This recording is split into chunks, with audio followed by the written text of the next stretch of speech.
going on? Bro, That took forever, dude. so nice to freaking meet you, my guy.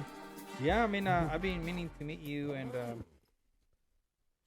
just the time hasn't come. But Right. I've been following you for what? I think like a couple of years at least. I mean, yeah, probably since I started. I'd say 3 years now. About yeah. Yeah. Hell yeah. Bro, I always wondered. I was like, What? Oh, he's my cameraman. Yep. I always was like, I wonder who was like the face behind this. You know, when I started seeing it, I was like, who is it? Of what? Of the podcast? No. Of your clothing line. When Oh, you okay, started. Yeah. You did clothes too, bro? I tried, yeah. So I started a clothing brand in 2017ish, and I was just telling him before we got on the camera, all the time that I spent trying to make it happen. But I'm not a graphic designer. I didn't know anything about graphic design and stuff, so I was doing everything by myself. I was looking for graphic designers and like contacting manufacturers overseas and stuff, and it didn't really work out. It was late nights. I was trying to contact people like 2-3 in the morning because their time change and stuff. But yeah, it didn't really work out. I think sourcing It's a lot of fucking is work. fucking the hardest thing. Yeah. Yeah, for sure. Yeah. So I met you, or I heard about you because Daniel. I did mention to Daniel about your brother. Yeah. About the clothing brand, and then he was like, "Oh, you should like follow Digner. He does the similar stuff." So that's how I found out about you. How you and Daniel have the connection? He used to go out with my sister-in-law. Ah. Yeah. All right. So that's how I know Daniel Small world. and Kodak. Hey. Yeah. Shout out to Daniel Sahagun My and nephew. Kodak. My Yeah. nephew Kodak. For real. Yeah. Cool. That's how I heard about Yeah, you. yeah, And then Jose, I just found out that you're his social media guy. Mm-hmm. Yeah. Yep. Helping Digner with social media videos and a website too. I do Hey. make websites. So, Really? Yeah. Do you create and make the websites from scratch, or do you use like other hosts like Wix, for example? Both, man. Both. So I started off with doing like WordPress stuff, like Wix type stuff. And then I learned how to code. Like I have my certificate in full stack development. Yeah. So Wow. like I can make like the simplest thing. I can make the craziest thing. And then a lot of times we're like I personally don't like Wix. I never use it. But like WordPress, I can go in like anybody's WordPress stuff and like you can't get if you can't get it to look a certain way, mix it around, make it use code to like flip it. What's the difference between WordPress and Wix? WordPress is more advanced. You have like you can throw in a bunch of plugins to like make it better. You know what I mean? Like your website. Wix, you're kind of limited just to their platform. I don't think they allow people to plug into them. But WordPress, you can just add a whole bunch of stuff. I recommend. I mean, if you're gonna make your own website and you want to learn, I mean, WordPress is a little bit more complex, but just WordPress, you can do so much more. Yeah. Well, I've always used Wix. Oh yeah. That's my thing, just Okay. because it's easy to use. Yeah. I don't know shit about coding or none of that Yeah. stuff. So Yeah. Wix is just like plug in. You just move things around and let's go. Yeah. Yeah. No, I've seen people move from Wix to WordPress because Wix didn't let them do certain things Got that it. you want to do. And you're then more limited. Squarespace is somewhat similar to like Wix, right? Squarespace, what this guy uses, Yeah. which is know. fine. Squarespace Hey. is cool. I like Squarespace too. But you're also limited, like in a lot of ways. Like I've worked on his website and I try to move things a certain way and it doesn't let you. Yeah, You you know? just gotta go with what they have. I feel like Yeah. they have like their templates. You know what I mean? Yeah, it's more like people that yeah. don't really know coding and all that Exactly. stuff. Yeah, it's easier for more consumer friendly, I think. That's what I was gonna say. I Yeah. think it's more set to like for people like that don't have that like coding knowledge. You know, Exactly, it's yeah, like hey, yeah. like just put a photo here or do that. It's like Yeah. when they make those Photoshop PSD presets. You know, like Yep. you can drag and drop and they'll do it for you. Yeah, yeah. Boom, magic. Well, see, Yeah. that's the advantage, right? Like Squarespace, Wix, WordPress. Like you can get a theme and get your website. You just gotta replace the photos and stuff like that. Yeah. But guess what happens? Like you either have to pay for the theme, right? Sometimes they're free, but you end up paying for hosting. Exactly. Yep. And bro, like I know how to code, so I can just for mine, for like any of my like for my stuff, I don't pay hosting. Yeah. It's code.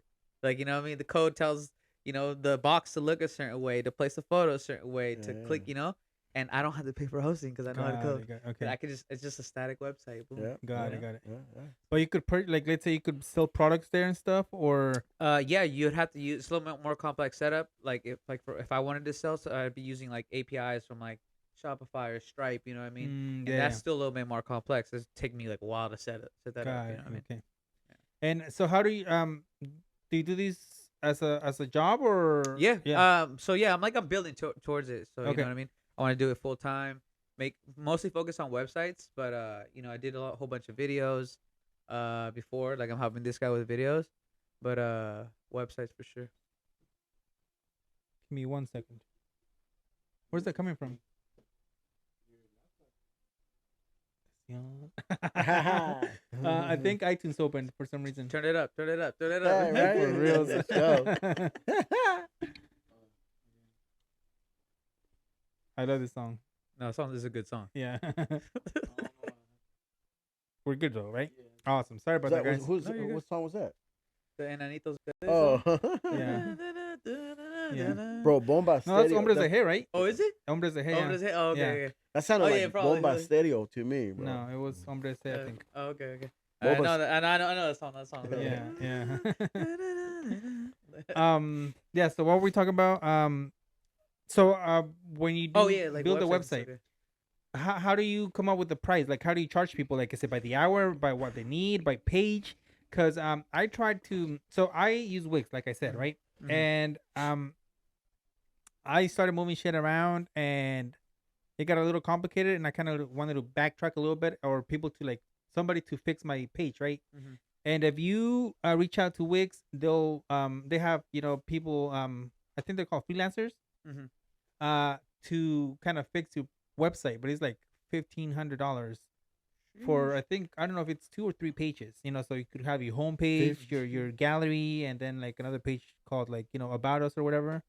Mhm. So is that something you do? Like, do you work by page, by hour? How does that work? Man, Or it still, depends? to be honest with you, man, I'm still trying to figure out like what works, bro. Because sometimes like I'll give a price to somebody and they say, "Oh, that's Yeah. expensive." Yeah. I'm gonna go try to do it myself on Wix. I'm gonna try to do it myself on Yeah. Squarespace. You know what I Yeah. mean? So it's like, damn, like the whole drag and drop stuff, like it's like hard. But you know what? I feel like when I give a price, like when I give the price, I'm like, hey, like, dude, like you're saving you're saving yourself a headache, dude. Like, Yeah. Yeah. you don't know how to do it. You can figure out how to do it, but like this, focus on your brand. Yeah, You know, exactly. Go make that shirt that you really want to make. You know what I mean? Yeah. Go sell like your Prince, baby. your soda. You know what I mean? Like whatever. Sell your product. Let the web designers design. I'm gonna let you sell your clothes. Yeah. Like Yeah, I we're don't know how just- to. I don't do like I don't sell clothes. Yeah. It's funny because I've tried everything. Like bro, Yeah. I've tried everything. Like Yeah. you know what I mean? I've done clothes. I've done like whatever. Like it's all process. It's all complicated. You know what I mean? You Yeah. might succeed. You might not succeed. It's Yeah. part of trying, right? It's part of life. I think like like you said, like if you're a web developer, website builder, you stick to that, right? You can't become like a screen printer, Yeah. because then you're trying to hold so many hats. Like we were talking about when Yeah, I of came course. here. It's like you can't be like that one guy that knows everything. You Yeah. gotta. I think successful businesses are successful because they have a team. Yeah. Like for instance, like I said, I use Jose as my social media guy, right? Like he does all my reels or my website, so he has that hat. My brother who helps me with the company is like the finance side of things. You know what I mean?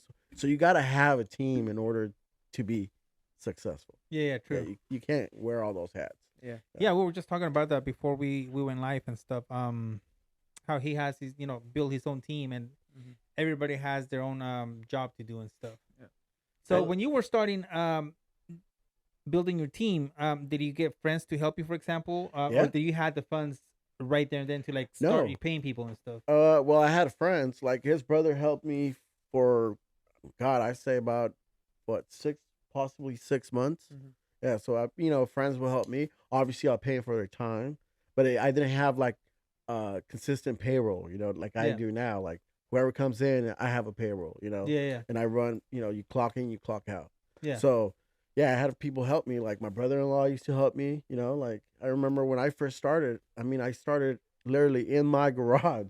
I mean, you probably remember Jose. Like I had a freaking press that I brought from his name is Sam Blake. He's actually a Sonoma artist, and he was selling his press at the time. And I remember I went and bought it, and like I had no idea, dude. I got a freaking press with no idea how to use it, right? Like I don't know how to expose the screen. I don't know how to separate a color and shit like that. So it's like, oh shit, like what the hell am I gonna do? So me and my brother-in-law kind of like just started like learning together. So he helped me for a while, but then, you know, he works full-time job.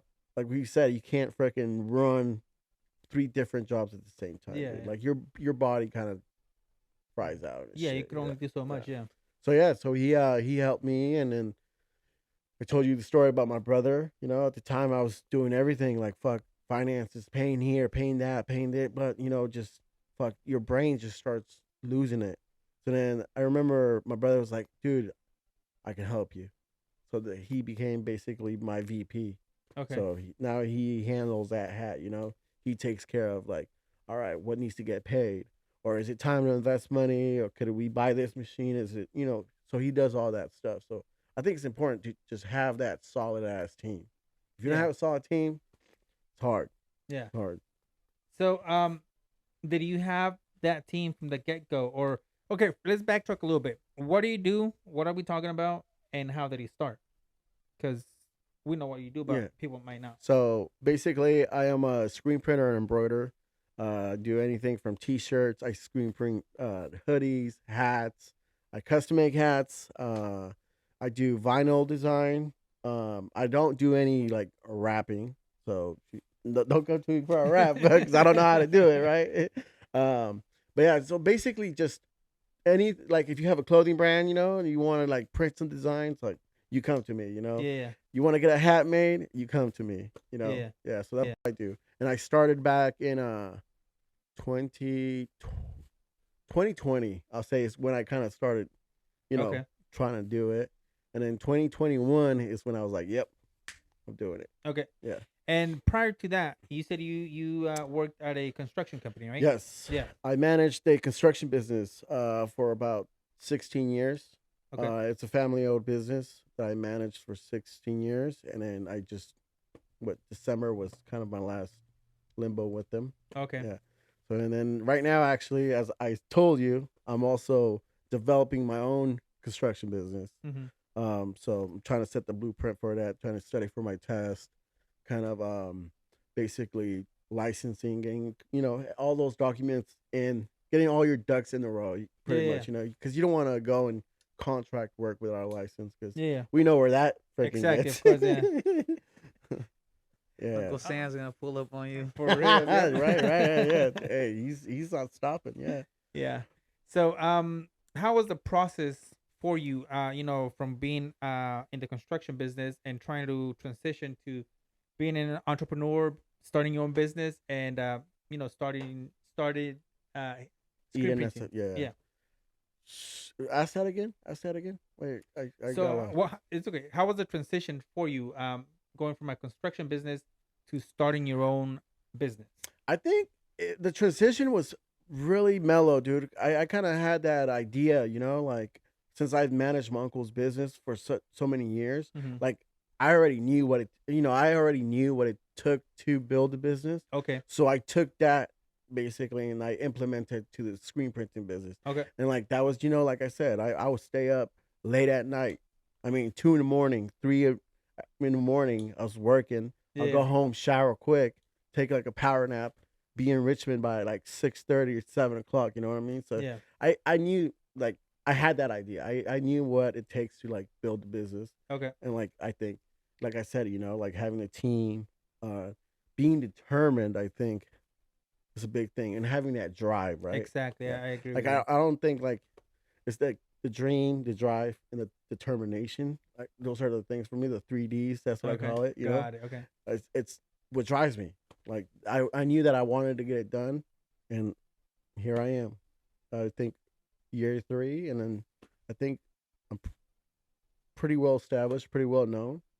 And my whole goal, like I told you, dude, it's like my goal is to one day really be loading up freaking UPS trucks with a forklift, bro.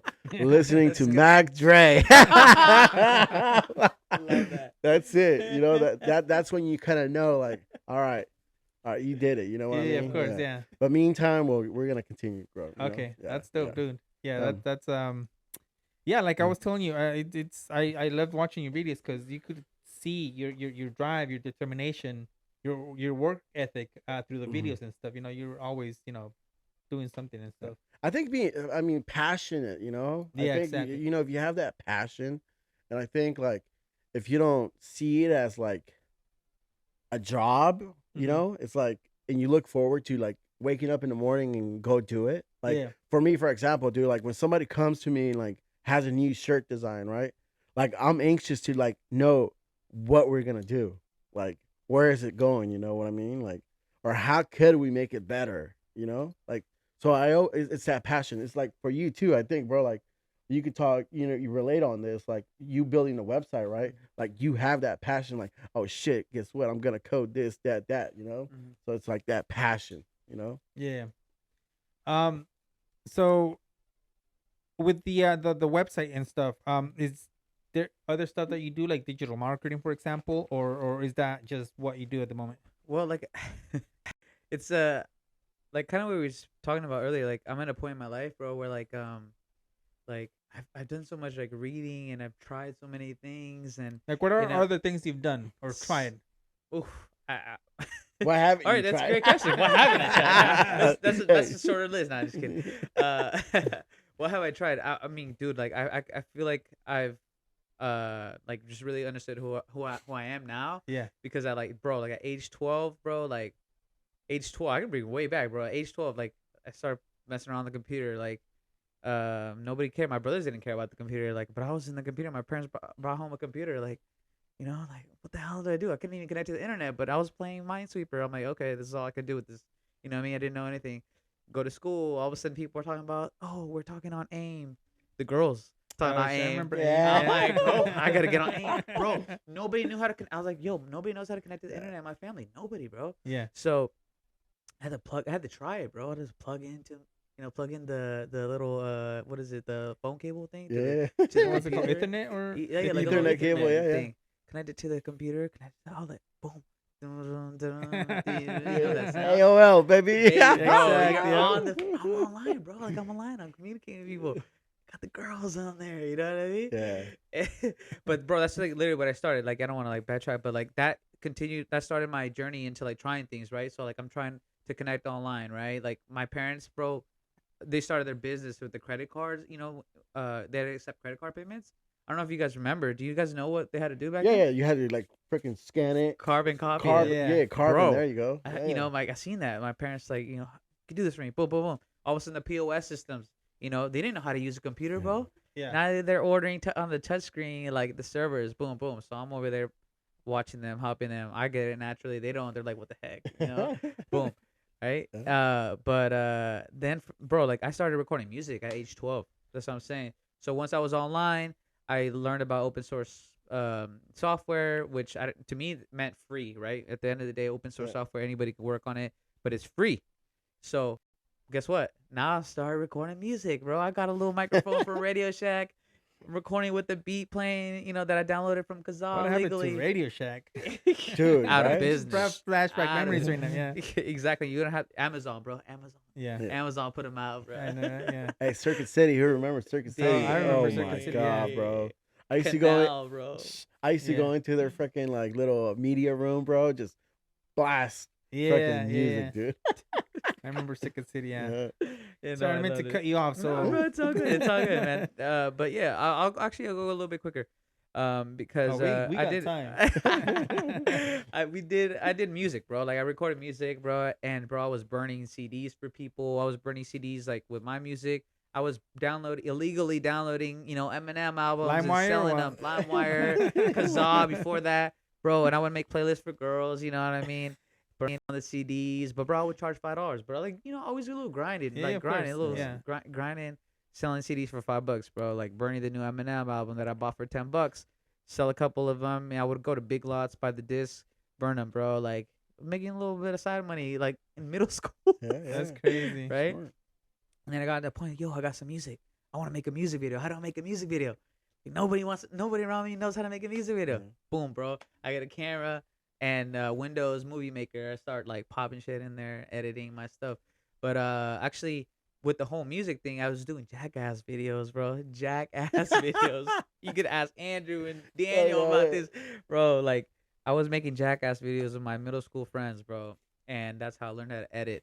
And that naturally led me to like when I make these music videos, I know how to chop it up, you know. Yeah. So where could we find your music? What kind of music? What type of music? I need to hear this. Rap, man, bro, it was like rap, hip hop. I don't have it. You could probably find my stuff online. To be honest with Really? you, Bandcamp. if you look hard enough. But like I wish I had time to make more music. But it's funny because the whole music thing, right, led me to the video thing, and then guess what? Videos led to me to, and music led me to. Like, I need somewhere to put my music, somewhere to put my videos. And I learned Website. how to make a Yeah, website. yeah. And It at the all- time when I was it all clicked together. Yeah. And at the time when I learned how to make a website, I was working at Apple, right? I was working at the Apple store, and I got free software to record music, right? Because I worked there, and then I got free software to edit videos. Boom. And then there was at the time they called iLife, where you can make a website, drag and drop, like Wix. Let's say. Oh, That was like 12 years ago.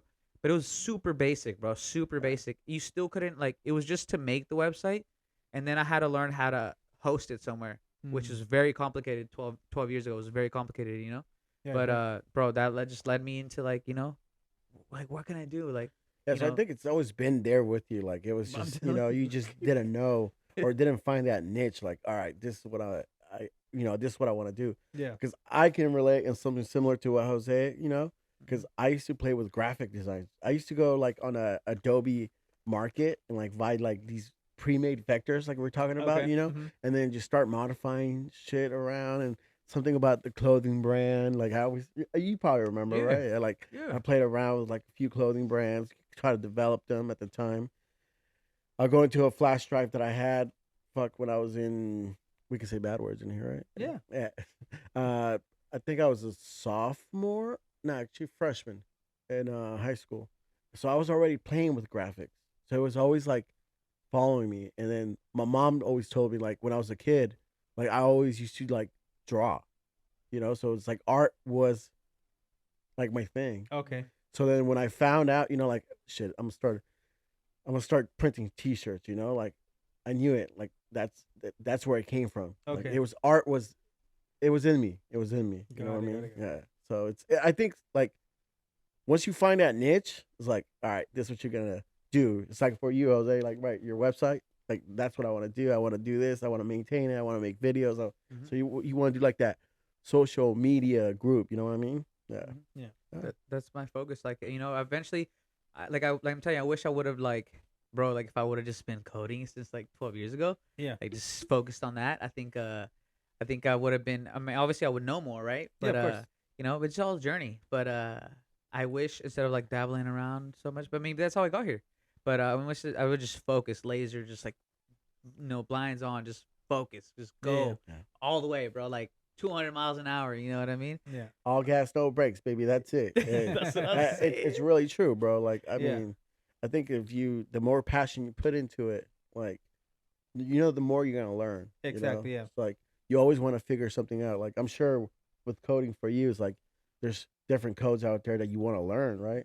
Yeah, there's like- different languages. Languages is just like for me, like for my business of things, like shit. What's next? Like what am I gonna? What method are we gonna do?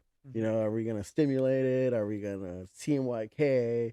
Like so, I think it's just the passion, bro. Like you Yeah. always wanting to know and learn more.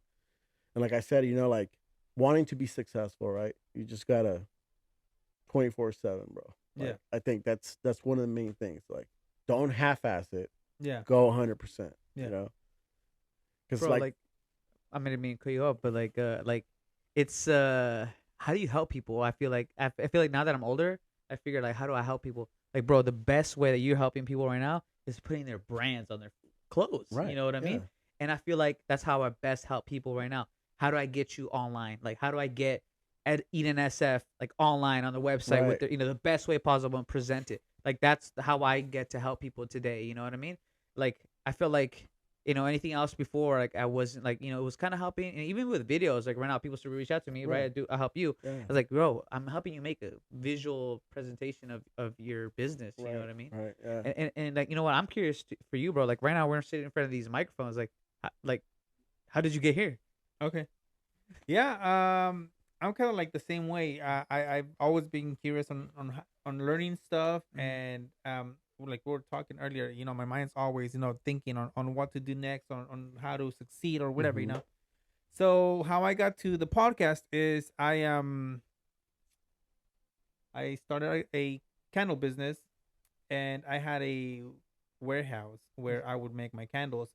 But the warehouse was a little too big, and I was like, what can I use this, space for? And I was like, why don't I make videos about my experience with the candle business? And before the candle business, I had a clothing brand that didn't succeed. So how can I tell people like what I went through, all the struggles, staying up late, all the money that I had to spend registering the business and things like that, and how the clothing brand helped me better understand how to run a business and how differently I ran the candle business. Mhm. And then I was like, well, I'm gonna run out of topics at one point, so why don't I just bring in people, entrepreneurs, business owners, restaurant owners or whatever, hear their thought process on their experience and how they got to where they are now. So that's what how the podcast started. Mhm. Yeah. It's great. It's great.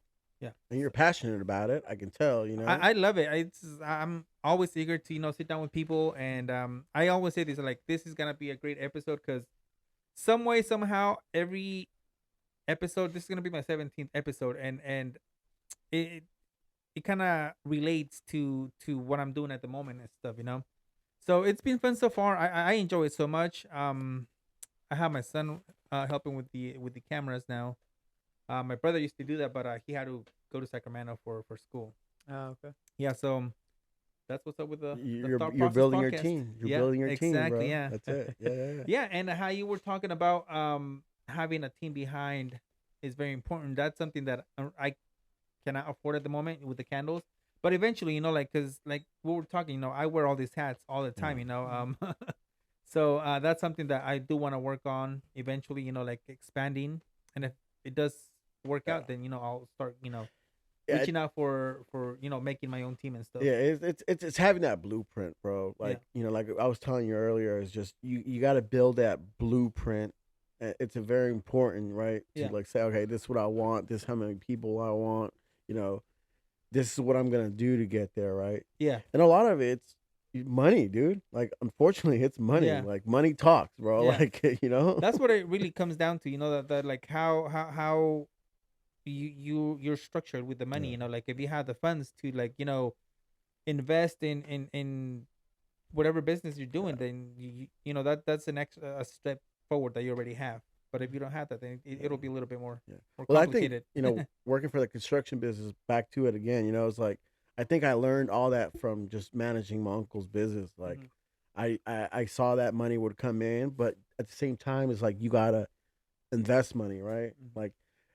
Like for example, me, like if I want to push shirt pallets, whatever, on a UPS truck, my next big investment is gonna getting an automatic press, bigger oven, bigger warehouse. Guess what? In order to get that, I gotta. It's money. Exactly. Yeah, Yeah. bro. It literally is. And that's the thing, is like, how do you make the money, right? Well, customer service. Bringing in clients. That's how you grow.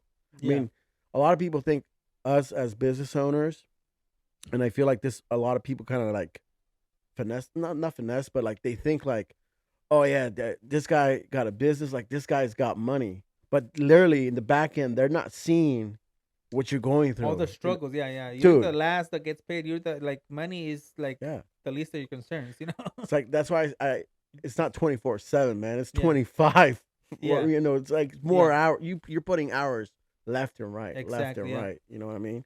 So yeah, so I think it's like having that blueprint. Like, all right, I'm gonna Yeah. get an automatic press. I gotta get a bigger warehouse. I gotta employ, you know, 3, 4, you know, more people. Like, you gotta have a shop manager now, you know, and all that stuff. So Yeah. I think it's important, and I think you, like, down the line, right? Like, when you start growing too, bro. Like, you're gonna be the guy. You know, all right, I put a team together. All right, this is my website builder guy. This is my video creator guy. So I think Yeah. teamwork. Yeah. Yep. Yeah. I mean, bro, like I'm telling you, like the way that I see things right now is just so much different than I saw it even like 5 years ago. It's just like, bro, like customer service. You saying like, bro, like every single business is customer service. Yeah. Business is customer service. It's like, bro, like for example, like everybody has the. I'm just like perfect example. People think like, how am I gonna get rich? Lamborghini, like that's not the focus, right? Like it's like how you gonna provide value to more people. As a matter of fact, it's like I think about like how can I make Digner's business more successful? You know what I mean? By giving them the best video that I can, right? Yeah. Making them the Yeah. best website that I can. You know what I mean? With given the circumstances and everything that you have, on the table, right? Like in your toolbox, like that. If you do that job well, it's gonna be better for him, Right. right? And then Yeah. guess what? You're gonna be able to make money off of that. He's gonna be like, hey, look, Eduardo needs a website, bro. He needs a video, bro. Like, edit it. And then now I have a now I have a new client, right? Yeah. But Exactly. it's like, and it's not like I'm not like, what is the word? Like, you're not exploiting people, right? Yeah. You're just, it's like, it's a trade. You know Yeah. what I mean? Like, hey, Yeah. bro, like, I'm going to pay you this amount of money because you're helping me do my website and video Right. now.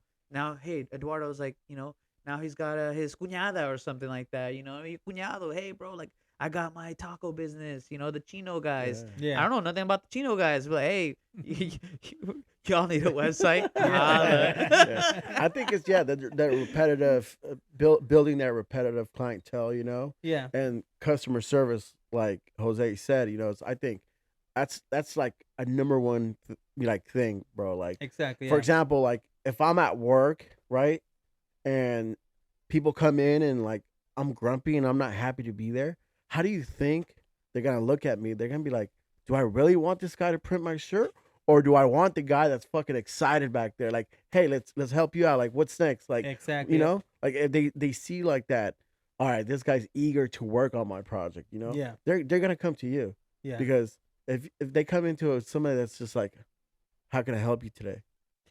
Like, bro, I'm gonna walk out of there. You know what I mean? Yeah. Like, Of course. I mean, that's the way I am when I go to like a restaurant.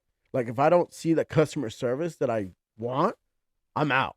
Yeah. I'm out. Like, I don't care. Like, you know, Yeah. it's just, I think it's so important Exactly. building those relationships with customer service and repetitive business. Like, for me, it's all repetitive business that Yeah. I try to build. You know, like, I don't try to burn like one client. You know what I mean? Like, I want that client to bring me 10 more, bring me 20 more. Let's go. Yeah, You it's know? all word of Yeah, mouth, like yeah. they'll see the Yeah. quality product and the customer service, and they'll be like, "Oh, hey, Digner, that dude is, goes above and beyond," and that's how you Yeah. know it's like a trickle down effect. Yeah, And like I was telling you too, is like also be responsible, right? Yeah. Because I mean, it's life, bro. We're human. Shit happens. Yep. You know, just be responsible. Like, hey, you fucked up a shirt. You know, fix it. You know, owe up to it. Don't just say like, hey, you know what? That's how you're gonna get your shirt. That's it. You don't get nothing else. Guess what? That person's gonna be burnt and is gonna say not good things about you. They're gonna Yeah. say bad things. Yeah. You know. My wife went to a coffee shop somewhere in San Rafael, and the barista was helping a lady, and she didn't like the coffee. She was like, "Hey, could you remake it?" And the dude was like, kidding not. He was like, "Well, that's what you get. If you like it, that's fine. If not, you could toss it away." And I'm like, "Dude, like, just fucking make the fucking coffee. Like, Yeah. how hard is it? Like, it's all customer Yeah. service. Yeah, It's all that customer service, dude. I'm telling you, it all Yeah. goes back, and like how professional. Because remember, like it's your business. At the end of the day, it's your face behind it, bro. Like, you Exactly, know what I yeah. mean? It's like back to that whole thing about me being sober 3 years. You know, I mean, I was sober 3 years, three and a half, and when it was time for me to like try it again, you know, it's like, all right, yeah, I think I got, I can handle it. Mhm. So it's like, imagine like my client shows up to my shop and I'm tanked. Like, dude, bro, are they really gonna let me print their shirt? Yeah. Hell no, they're not. So Yeah. it's like your professionalism has to do a lot. It's like you're the face of the business. Yeah, Bro. true. You gotta be professional. Like being a business owner, bro. Like I tell you, it's like being professional and humble goes a long ways. Because don't let your business get to your ego, bro. Because Yeah. that can flop. Once Yeah. that table flips, like you're screwed. Yeah. So it's like the more you have, the humble you gotta be. Yeah. Because like I was telling you earlier, man, people let that shit, like that ego get to them. Like, damn, I got a business. Like, guess what? When you let that shit happen, I feel like that's when your business kind of goes under because you have that ego of like, I got all this money. I'm gonna go buy this. I'm gonna go, and like you start just blowing Yeah. money, Yeah. just because you want to be like, I'm the rich guy in town, like I owe this business. Yeah, or fit on some sort Yeah. of status or Yeah, whatever. Yeah. like you don't need no credits. The only credit you got to do is just show them with like your success and humbleness. That's True. Yeah. that's how I see it. Yeah. I don't know. Yeah, I mean that's just ego stuff, right? Like Yeah. just treat everybody the same, grind like it's day one. You know what I mean? Like why would you half-ass something? You know what Exactly. Yeah. But you like I was saying, like there's people. I mean, there's business owners that happens to them. I've seen it. I've seen very successful businesses that they start at the beginning, right? With like, all right, I'm working, working, working. And all of a sudden, you get that ego, and then you start underestimating other people, right? That moment that you start underestimating people, it's like, bro, that's the cliff is going down. Yeah. Yeah, because I mean, you got to be supportive. It's like there's a coffee shop at every spot. You know what I'm saying? Like, Yeah. competition too. That's another thing. I never. I was gonna bring that up too. Dude, for me, I got a screen printing shop right next to me. Like literally, if you walked 100 yards, not even 100 yards, 50 yards, the dude's right there. You know what I mean? It's just, I think like if you spend a lot of time focusing on competition, you're not delivering quality products. Now you're worried about pumping too much, and then when you're pumping a lot, it's like the quality's not there. So Yeah. like never like business owners out there, don't focus on competition, man. There's Yeah. Starbucks of what every single block, freaking Pete's Coffee to every block. Like Yeah. why even focus and waste your time on competition? You gotta establish your clientele. Like I know what my clientele is. Like Jose, your clientele. You know your people. Like for the candle business, right? You know the people that come and approach you, right? Yeah. Yeah. So no competition out here. Hey. Wait, bro. Well, I mean, hey, you told me before, like, bro, like you said, there's this print shop right in front of him, bro. But like, people will come. Hey, that guy is an asshole. I'm No gonna way. go Yeah, give you my That's business. crazy. Yeah. Like, Yeah. bro, that's the same thing. It's the same thing, bro. Like, customer service. Yeah. Like, you know what I mean? Bro, like I've worked at my parents' restaurant. Like I see it. You know what I mean? Like I do my best. People, and it's funny, bro. It's like, it's crazy. When I was there, people ask me, "Are you the owner? Are you the owner?" I'm like, what makes you think I'm the owner? Like, just because I'm treating them well. I saw you there a couple of times. Yeah. I go there sometimes. Oh, you do? I Okay. think you helped me once. Or There you maybe go. Twice. Yeah. Yeah, people are like, "You're the owner." I'm like, "Nah, bro. I'm just doing my best." Yeah. You know what I mean? And like kind of a similar story to like that coffee shop story. Like, bro, just down the street over here, bro. There's two wineries, two little winery tasting rooms, bro. We went to one of them. I'm not gonna say names, but we went to one of them, and then the lady was like, kind of just like, "Look, hi," and like Yeah. that's it. How does it make you feel? I'm like, bro, like I don't know, nothing about wine. I'm already feeling like weird coming in here. Yeah. Like, and now now my confidence is down because you just did that. You know what I mean? Yeah. I go to the next shop. The lady's like, "Oh yeah, here's our menu. Let me know if you have any questions." That already, bro, is like a better experience. You know what I mean? Yeah, yeah, that's true. Like what you're saying about them asking if you're the owner. Yeah. Like that's the same thing with my uncle, dude. Like everybody thought I was the face of the company. Like even till today, people. I thought you were the owner when No. I saw your videos.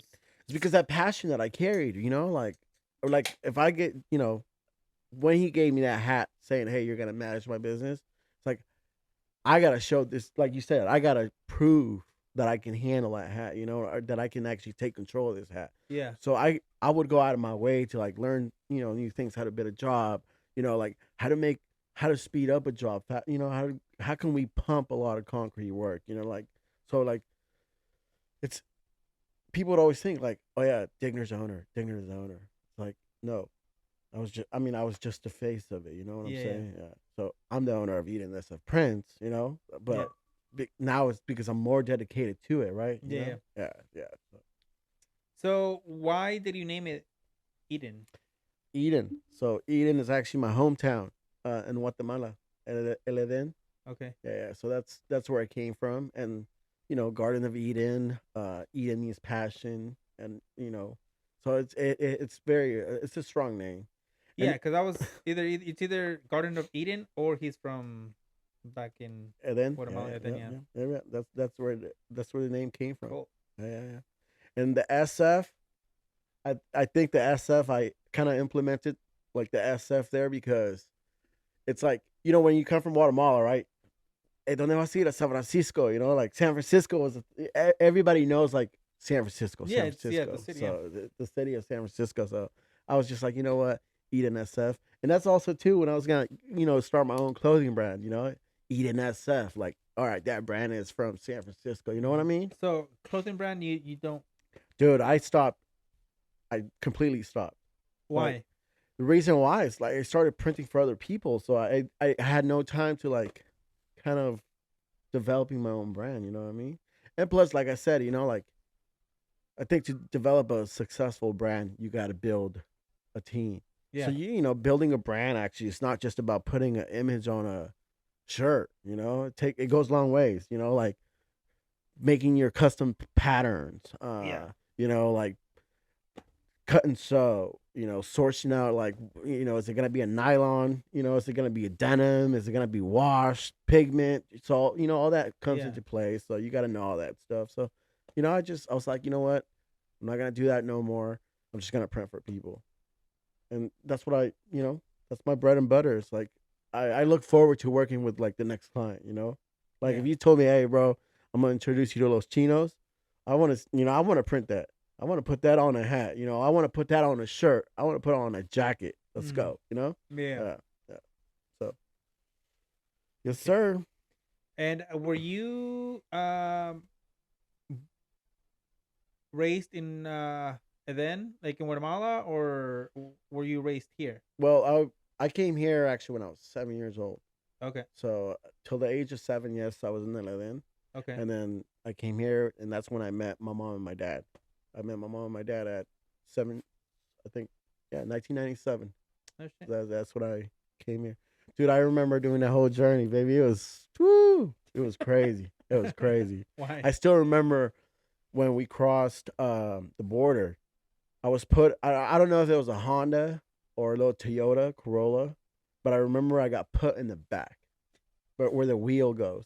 Oh shit. Yeah, and I remember they put me and my cousin, and then we got to Arizona, and we got to like some bus stop, and they made us get off quick, and then they took us to a house in Arizona, and that's where my dad picked us up. That's It crazy. was crazy, dude. It was crazy. How was the whole do you want to talk about that? How was Yeah, the whole experience?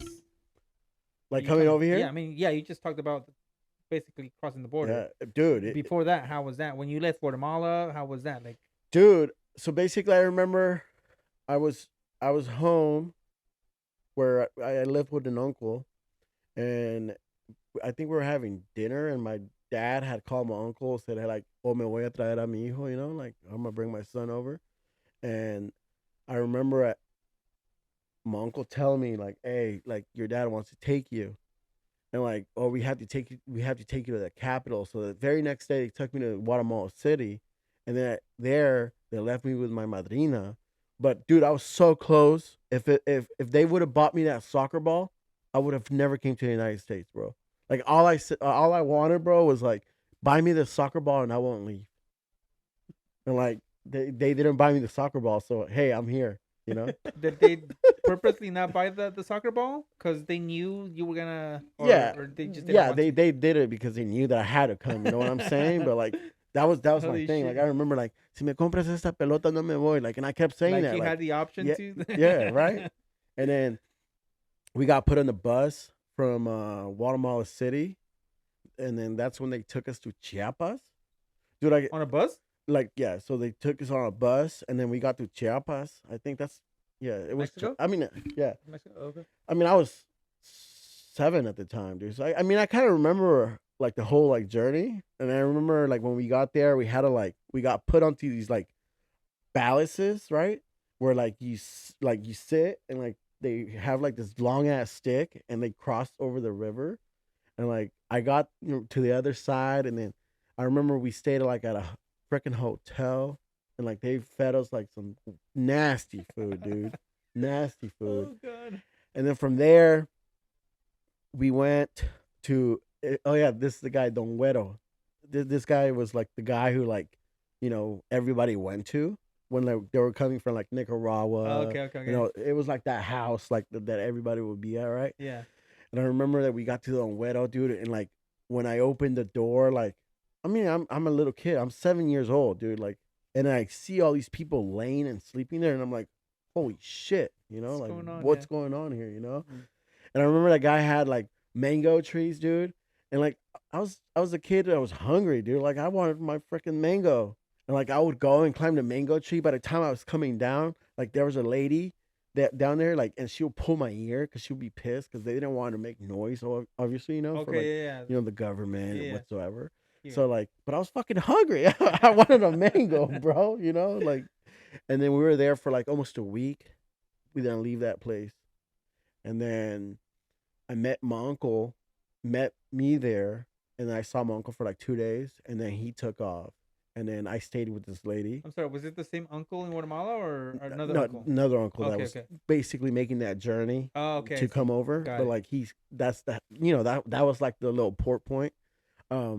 And then he like left me there, and I was kind of upset and crying. Right, I was like, oh shit, like my uncle's gonna leave me. Like in my head, I'm like, fuck it, when am I gonna meet my parents? Like, cuando voy a ver a mis papás, or like and then we left that house. I remember it, dude. We did like the whole like desert, not desert, but like we walked, like I don't know where in Mexico it was, dude, but we walked at night, and like, dude, there was like cows like making noise and shit. Like I would get hella scared, and I was with my cousin Claver, Mm. but when I made a journey here, my cousin came with me, and I remember que dormimos in like it was like a, how do you say it, man? It was like an open field, but everybody would like sleep, right? And we like fell asleep there, and then we woke up the very next morning, dude, and like everybody like once they saw the train, like that meant like, hey, bro, go, like it doesn't matter what, go. So I remember I got up, dude, and like I was running towards the train, and I hop on, and then I knew that there was something missing, right? And I was like, wait, my cousin. So my cousin had like didn't wake up because he's like a hard sleeper. No way. So dude, I jumped. Everybody was screaming like, "No, no, don't do!" I'm 7 years old. I jumped off the train, dude. Like I run and get my cousin. I throw him in, Holy shit. and I got on the train while the train was moving. So if you wouldn't have done that, your cousin wouldn't be here. Probably. No, my cousin would have been lost. Like who knows where my Damn. cousin would have been? Yeah. That's crazy. And then we got to the train station, and we were at the train station for like 10 hours, bro. Like in this like furgon, like box, like 10 hours, bro. And like I remember there was like a guy that would come around like to give us food, and like they'll give us like these nasty raw bananas, bro. Like nasty, like straight nasty. And then after that, we pretty much got transferred over close to Arizona when we did that journey, but Mhm. we still had to walk a little bit, dude. I remember it was a Sprite bottle, bro. I was so fucking thirsty. It was a Sprite bottle, and it had like green, mossy, nasty water, and I had to drink that, bro, because that was the only thing. Holy shit. And like I remember just drinking all that, bro. And just, like down, like it tasted good, right? You're thirsty, like Yeah. I mean, that's the only source of water you got out there. Did he get sick? No, No. I got a strong immune system. I'm built tough, baby. Yeah, and then like, yeah, then I met we crossed the border, like I said, on that red car, and then that's when I saw my dad for the very first time, and that moment, it's like, you kind of shocked, right? Like, oh shit, that's my dad. Like, wait, I thought my uncle was my dad. You know what I mean? Oh shit. That's So crazy. it's like my mind was kind of like, going in circles. Yeah. But then we got to LA, and I remember we got put on a Greyhound. I remember we came through the 580. So at the time, my parents lived in the Canal 400 Canal, baby. No, baby. El apartamento 233, bro.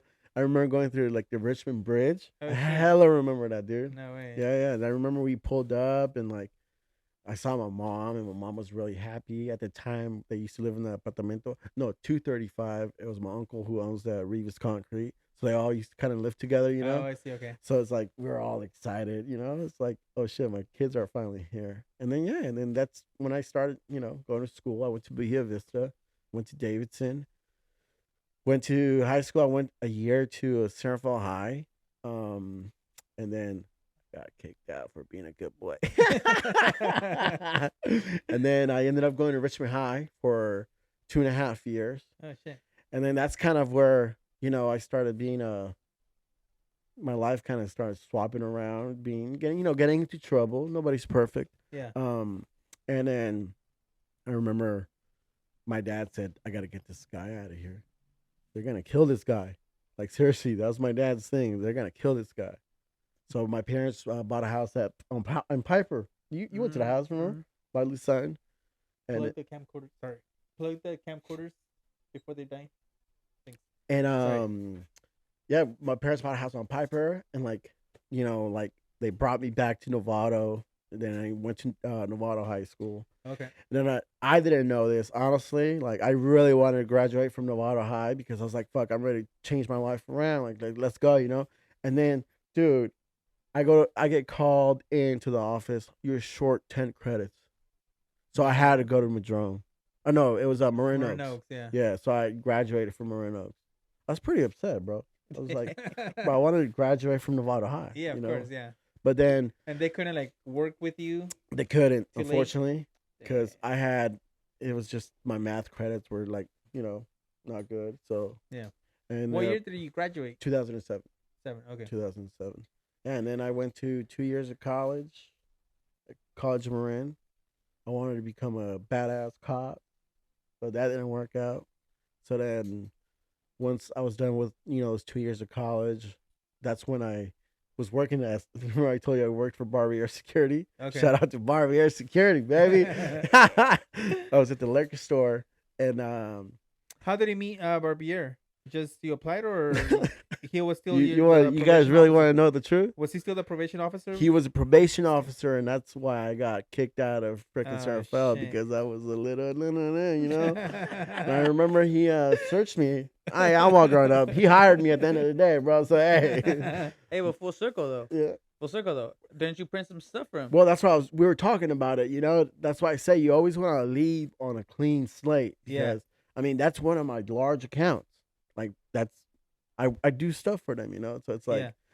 But yeah, dude, it's I had a crazy life, and I was working at the liquor store, and that's when my uncle, he always bought beer there, and he came into the liquor store, and he's like, man, para qué estás ahí? Why are you wasting your time like standing? Like, why don't you come work for me?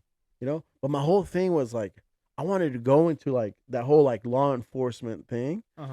So I felt like I was getting that experience of dealing with people, and at the time I was an armed guard and all that stuff. So I was a rented security guard. That's what I was. But like I was getting that experience, and my uncle was like, nah, like I don't think you should be risking your life. So he convinced me. So I went and I started working for Rivas, and that's how the journey started there. Okay. And then in 2010, I actually wanted to bounce because I was applying to San Jose PD, and I was already going through the process, and I was gonna leave, dude, and I never left. Because my uncle said, stay. So I stayed, just, because I was like, oh, I got the hats, so I'll stay. But now it's like, damn, I should have actually left. Bro, that would have been 2020 is when I started my business. That would have been 10 years in the force. Exactly. Yeah. I would have been a decent retirement, dude.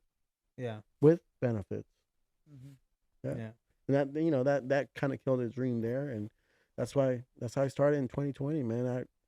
Literally, what was it? March, April, June of 2020 is when I started freaking like doing like the whole printing thing. Got it. Where I was like, this is what I want to do. So, kind of going back, kind of off topic, but what was your first meal that you remember that you ate when you came to the like when you stepped foot in the U.S.? Do you remember? Dude, I would lie to you if I said yeah. I do remember though, like carnes asadas was a thing in the canal. So I do remember where they made a barbecue. Yeah, but like when you, for example, myself, like when I first stepped, foot in the U.S., the first thing I ever ate on our way to like home to where my uncle lived was Popeyes. Like I vividly remember that, and I got sick of that. Burger King. Burger Burger King. King. That's yeah. The one Okay. on Bellum. The Okay. famous one. Hey. I Got love it. Got Yeah, yeah, yeah. it. Burger BK. King. Yep. The chicken sandwich, bro. Number 6, I think it was. What was that chicken sandwich order? The spice. Oh, the long one? Yeah. Um, Oh. Probably 7 or I don't Oh know. One my of those. god, Yeah. I bro. remember the. Oh, that was the thing. Yeah. Yep. That's funny. Yeah. Damn. So going back to the sorry, we're kind of back and forth here, but going back to when you started back in 2020, what was one of your first accounts? Was it like a company, or was it just like like a It small was a business? company. It was. It was Gramajo's Roofing, dude. And I actually got referred by another guy that knew that I was gonna start printing. So it was like my first job, dude. I honestly, dude, like if I can run into this guy again, Mr. Gramajo, if you're watching this, or if your son watches this, like contact me. I will give him like a free run because I feel like I didn't give him like that quality work that I push now. Yeah. So like I owe him, dude, because dude, like seriously, I think I didn't cure the shirts right. I mean, I was learning, dude. You know what I mean? Yeah. But it was an account that gave me like, I think we printed like 50 sweaters and like 100 shirts.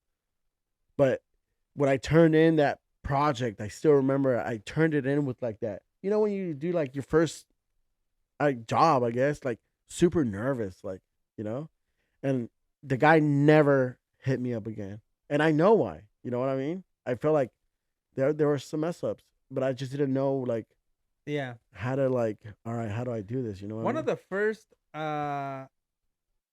accounts I guess I could say that I had was also Gramajo Roofing, because I used to, but I didn't do what do you do? You do screen printing. Yes. I did heat press. He pressed, Yeah. dude. Did his logo have like a little house? Yes.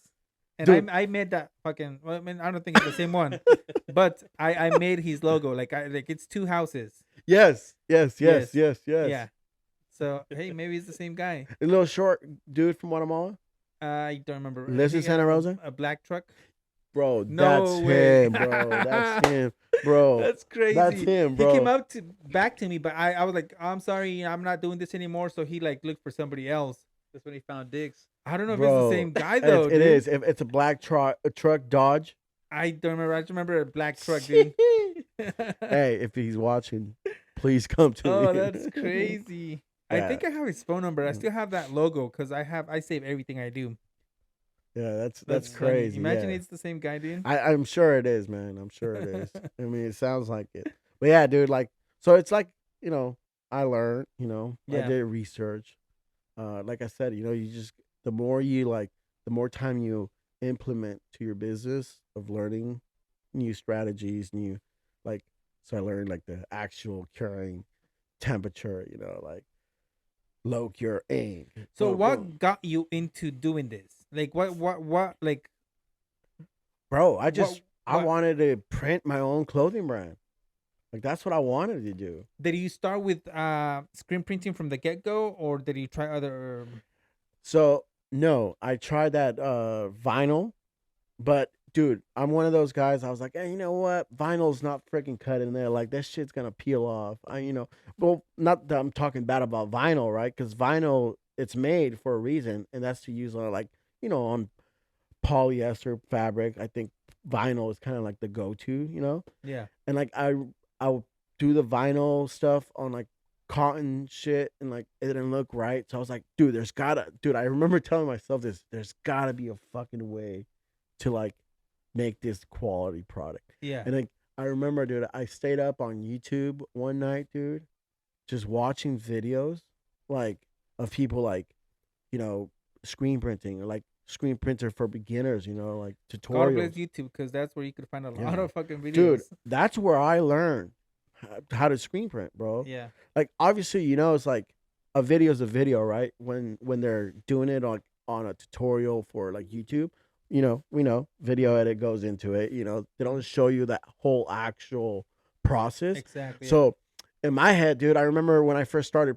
like burning screens, right? Like I didn't know that you had to expose the screen for a certain amount of time. Like, you know, if you're using like a regular halogen light, you gotta let it sit like the positive and the screen for like almost 2 minutes, right? Yeah. Like if when you go in the advanced and you have all these LED freaking exposure units, I mean you can expose the screen in like 20 seconds, you know what I mean? Yeah. So like I was doing it on the light, so it's like, you know, like I didn't know like you had to leave it there, like wait.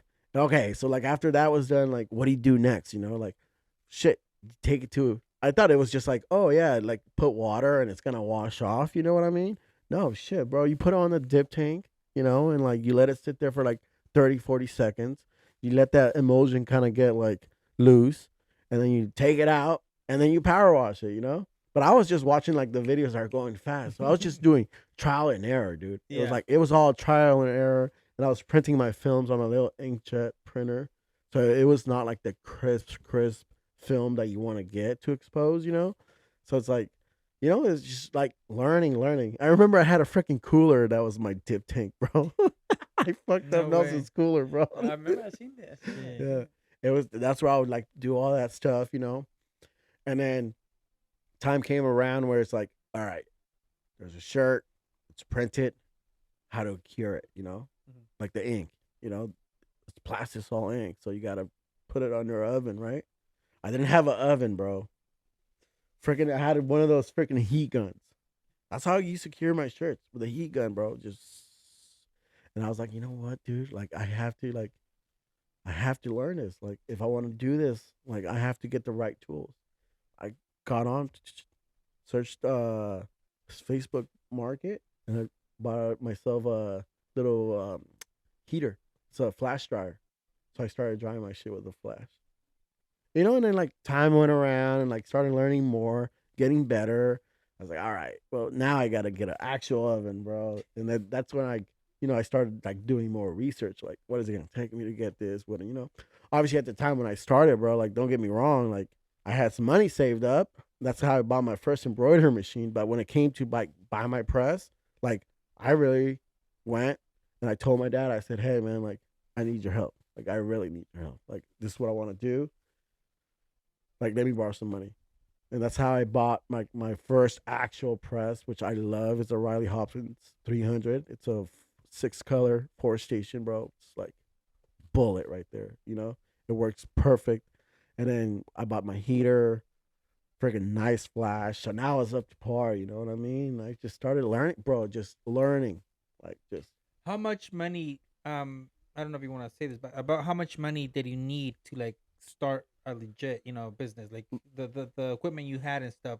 Was it a lot of money? Like, yeah. yeah. It was. I probably at the time when I started, like with the legit stuff, probably spent about $40,000, bro. No way. Yeah, yeah. Wow. To start, to actually like be like having my actual press, my Riley Hopkins. The Riley Hopkins was what almost $10,000. You know what I mean? And then other expenses come into like, oh yeah, you don't fit in the garage no more, my guy. You know what I mean? Like you got to go look for a spot, my guy. So now that's another expense. You know what I mean? So it's like I looked for a spot. So it's yeah, it was my embroidery machine alone was like $25,000. Yeah. And I hardly use it now because like I have my whole setup You got across the town, bro. you So got the sweatshop, bro. we got the Guatemalan sweatshop, baby. Hey, bro. Well, I'm messing you if I hit the head. I got a small bladder, baby. go You're for it, good? dude. Yeah, Yeah. go for it. Yeah. Okay. Yeah. So, well, some people we're good. We're recording. Cool. Um, what is that thing? ¿Cuál es it? Yeah. Oh, I it's always ask for too. my. Oh, very nice. Very nice. Yeah. Cool. Sorry. So yeah, it's just one track. All the mics are plugged into the audio thing Mm-hmm. mixer, and then the mixer is connected to the video mixer. Okay. Some people like to record the audio separately. Yeah. That just takes longer for me and Longer to edit. yeah. It just you have to sync it and all this I shit. feel like if you have one track like you're doing right now, I mean, you definitely need the mic, like the headphones, because then you can't quiet the other person down, like, you know what I mean? If you're like all talking, you know what I mean? And you like might I talk see what over you're the saying. other person. Yeah. Because as soon as I hear somebody's voice, I'm Yeah, like, same here. That's why I like the headphones, Mhm. because it feels nice. Like The vibe feels like vibe, yeah. And then you're aware of the other Mhm, person. mhm. Like you don't Yes, speak over sir. him and stuff like that. So yeah, what were we talking about before So we're talking about how I was learning like the whole process Oh, yeah, and getting better and stuff. Yeah. But anyhow, dude, I have a funny story, dude. Like, I saw an ad on Facebook or on Craigslist, I think. It was this T-shirts Pro out of Sacramento that had like $1 a screen. And like, I was like, damn, that's a come up, right? $1 a screen. So I remember I had a little Toyota. How much is a regular like screen? $57. Oh shit. Bro. Okay. So each screen is 50, $57, bro. and then you got them for $1 each. And I got them for $1 each. But the reason why I got them for $1 is because they didn't want to spend their time reclaiming the screen. You know what I mean? Like taking the emulsion off, taking the ink off. So there were dirty screens, bro. But Mhm. I was like, fuck, I'm starting. Shit, that's me. I'm starting. Like I don't have all that, capital be behind these screens left and right. Mhm. So I was like, fuck it, I'm just gonna make the drive to Sacramento and pick these fuckers up. Mhm. So I showed up. Dude, the guy like literally like looked at me and just like, "You're serious, huh?" And I said, "Yeah." He's like, "Are you gonna take all the 300 screens?" I was like, "Yeah." Dude, I put him in the back of that truck, and I was like, "Wait, fuck, like, dude, like, how am I gonna clean these screens? Like, I don't have all the chemicals and shit like that." So I got on my phone, dude, because I've always been that person like that. I always look for an option, like, hey, like I think outside the box, Yeah. Like I was like, all right, I'm in Sacramento. There's these screen printing shops around here. I'm sure that there's got to be somewhere here in Sacramento that you can buy supply from. So I get on my phone, screen printing supply, boom, NorCal pops up, right? So I show up to NorCal in this fucking truck full of fucking screens, and the guy looks at me. He's like, "What the fuck?" Like, what is this guy doing? Like, so at the time I didn't know the terms. Like, I was trying to explain to the guy like what I wanted to do and stuff like that. And the guy, Matt, bro, shout out to Matt, by the way. Matt's looking at me like, this guy's a fucking idiot. Like, he doesn't know he doesn't even, how does he have 300 screens in here and doesn't know like what he's talking about, That's crazy.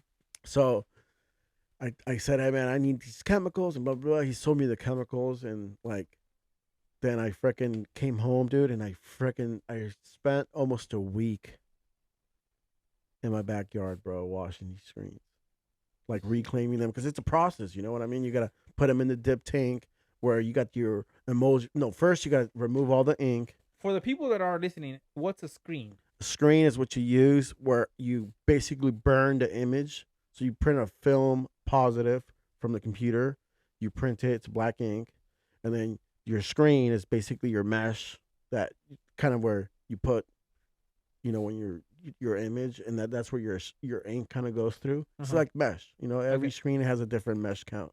The higher the number, the less ink exposure. Okay. Yeah. So anyhow, like, I'm in the backyard, bro, just washing these freaking screens, bro, like day and night, just washing them, bro. And I'm like, damn, I'm almost there. But in that batch, bro, like there was probably a few screens that were screwed up. Like there was no freaking, I couldn't fix them, like I couldn't reclaim them, so I had to throw them out. So I kind of lost a little bit, but come on, $1 a screen, bro. Like I was like, all right, yeah. And I built that relationship with NorCal. So and it's funny, dude. Like I literally was never gonna go back to NorCal because Matt looked at me like, what the, like, yo, like, how are you in this business and you don't know what you're talking about? And I was always that kind of like, what I got from him, right? Like, he's kind of hard on you, but because he wants you to kind of like learn things, you know what I mean?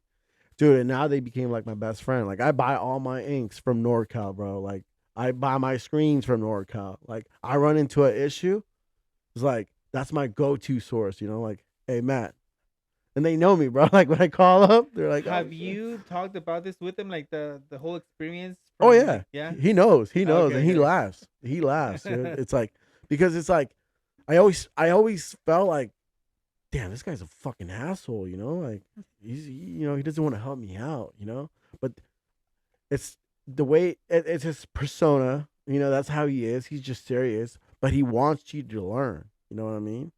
So like, but I learned so much through them, dude. Like anything, like I have a question about anything about screen printing, like that's your go-to source, bro. Like Got it. they'll tell you everything, you know. Okay.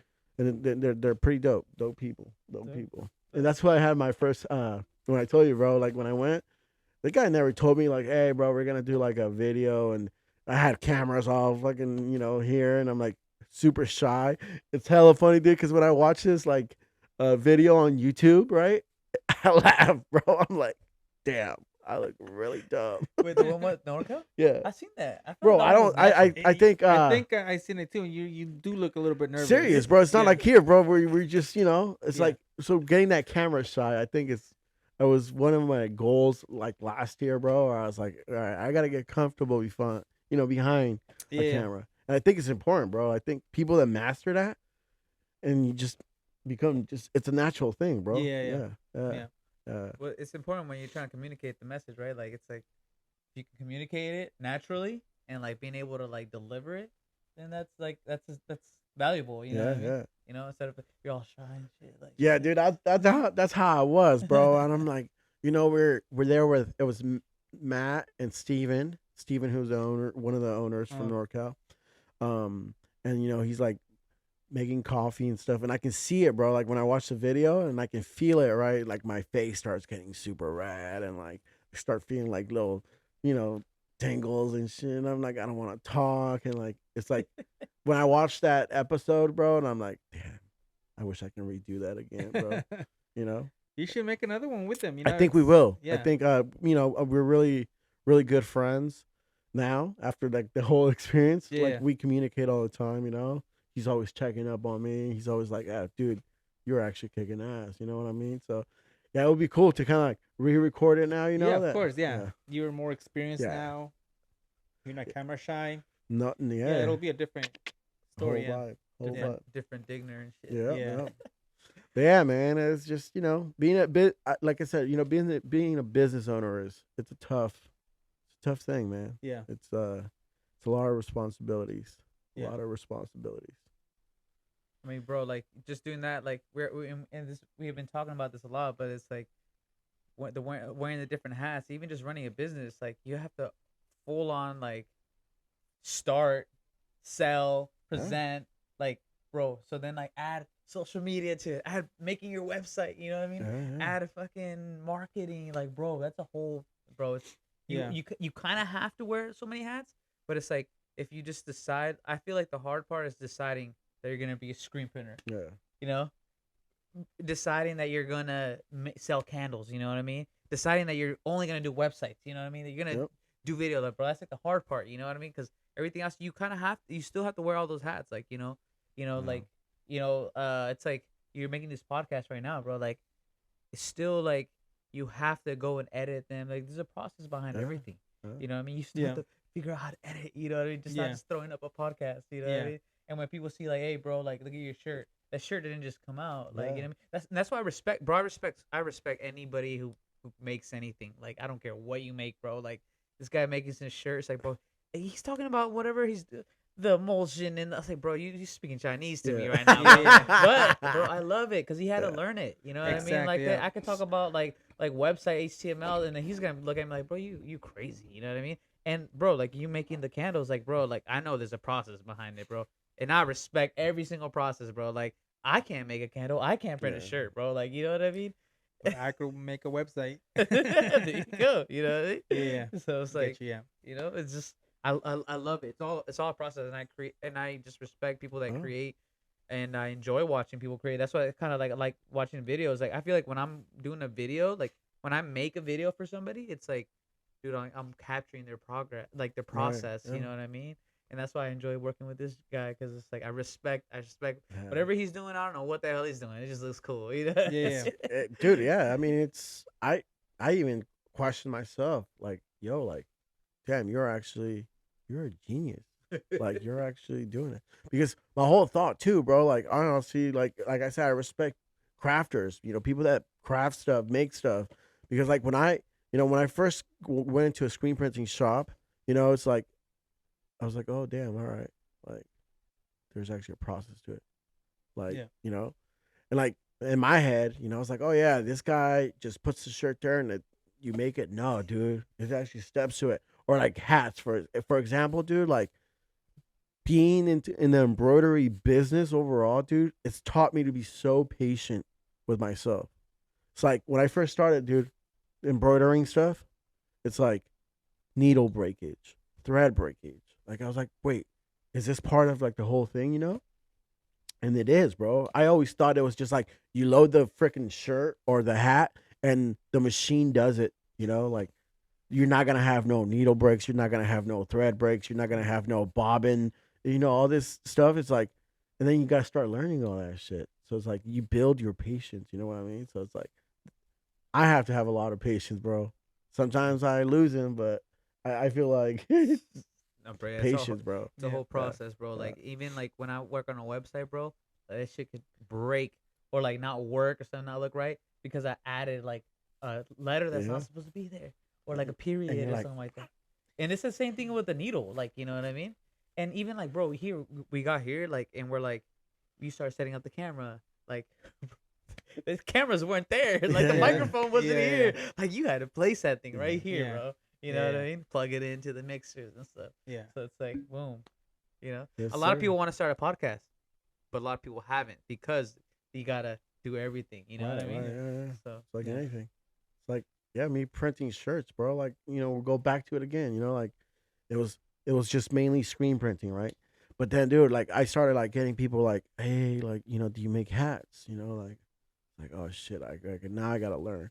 And I told myself, all right, I might just buy like a little one of those genome embroidery machines, like the single needles that Okay. a lot of like, cricket. Shout out to the cricket moms, you know what I mean? But like they use that. Got it. It's Got it. like, should I buy one of that or should I just go into my savings and just buy this machine? So at the time, I didn't know much about machines, so I was just online. I saw the embroidery warehouse in Texas, and I had bought a butterfly two head. You could do two items at the same time. Okay.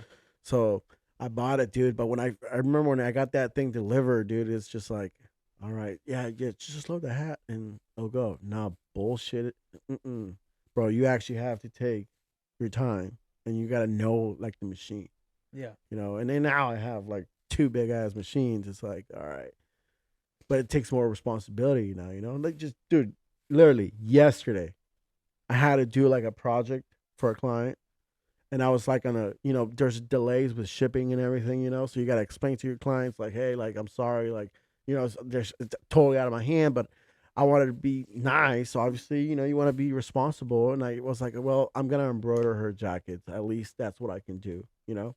So I'm like going fast, in my new machine and like trying to like load everything up. Dude, somehow, I don't know what I was thinking.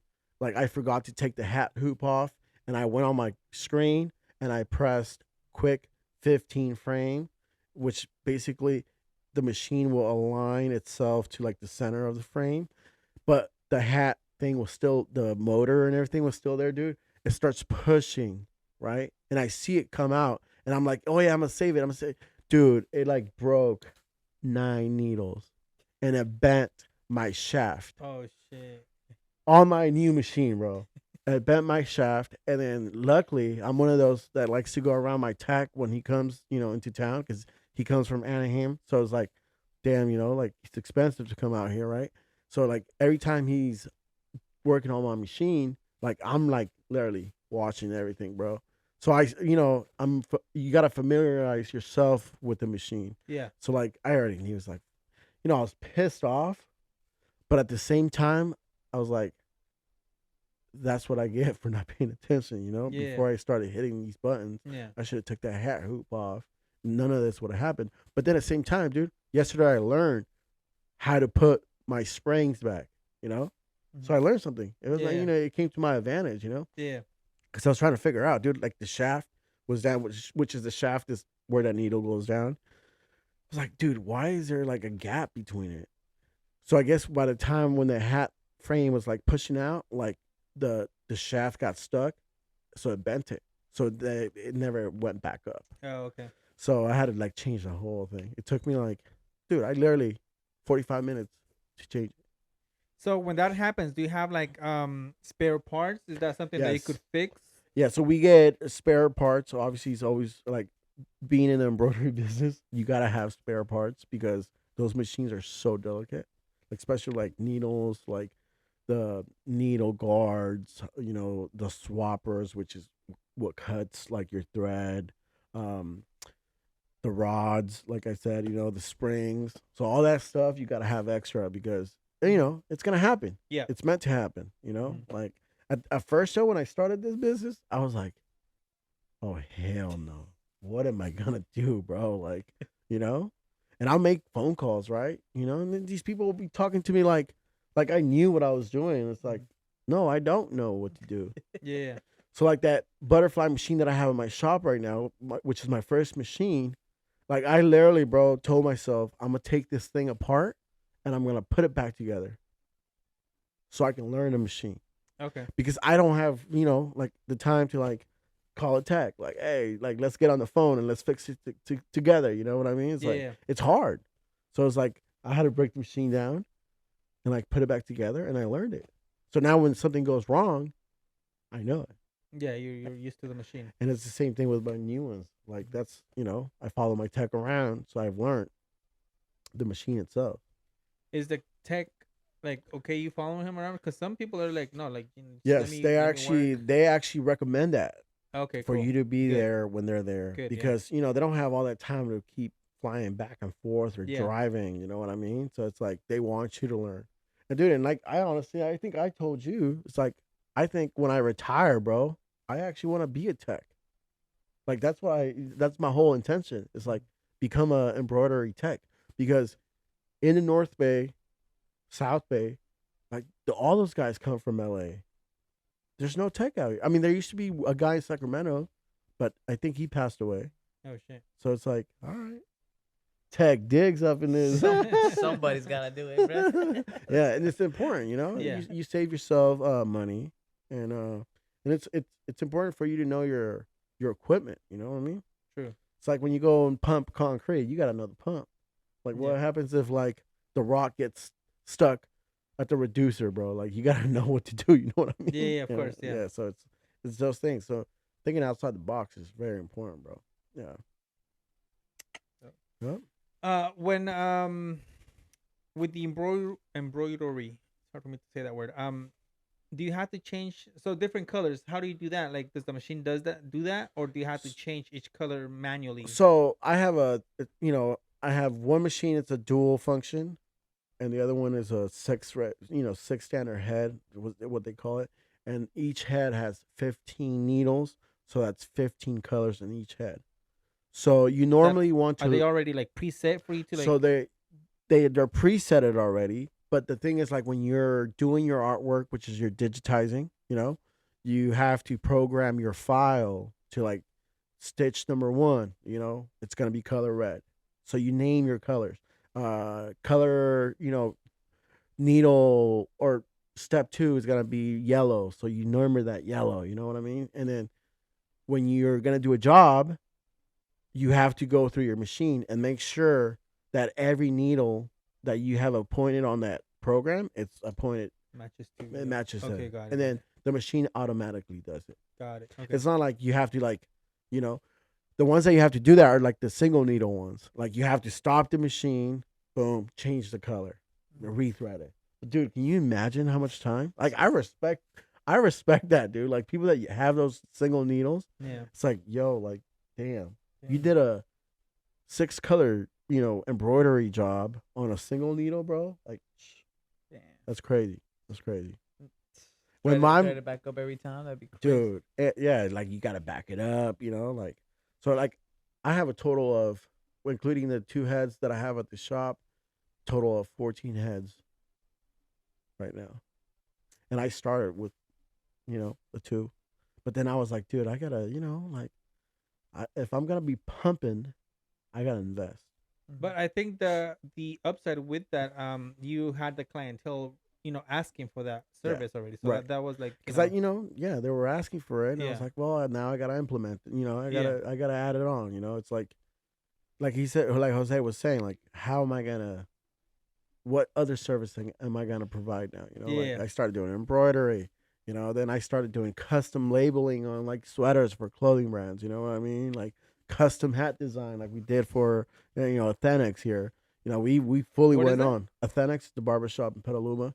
Oh, okay. It's like this hat right here is like fully custom, like from the panel to the stitching to the tag to the way it's shaped and everything. So, Mm. I started doing learning that. So Another question I was gonna ask you, what type of business do you get the most? Do you get more like clothing brands that want to work with you and need your services, or more like companies like Barbier, for example, that need shirts for their employees and merchandise, not merchandise, but like yeah, I think majority of my clientele definitely it's got to be small businesses and okay, established businesses. I'm starting to get a push from like local clothing brands. That kind of saw this hat and they're like, oh yeah, this guy can make it. Like right now, I'm working for this company Valley Grove. Like I'm doing like fully on custom like sweaters to tags to like labels, and that's all done in house. And I've learned those things, like how do you do this? Like all right, you gotta stitch this, you know what I mean? hmm. So it's like custom. Yeah, I'm starting to see clothing brands pop here and there. So are the prices different when a clothing brand reaches out to you compared to a business needing a apparel for their employees?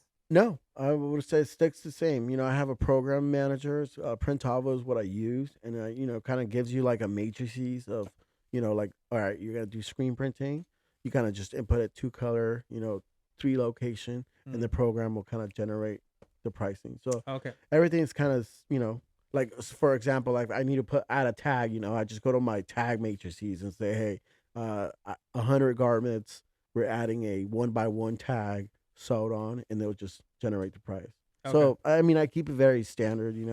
Like it doesn't. I don't change my prices because you're this or just. Okay.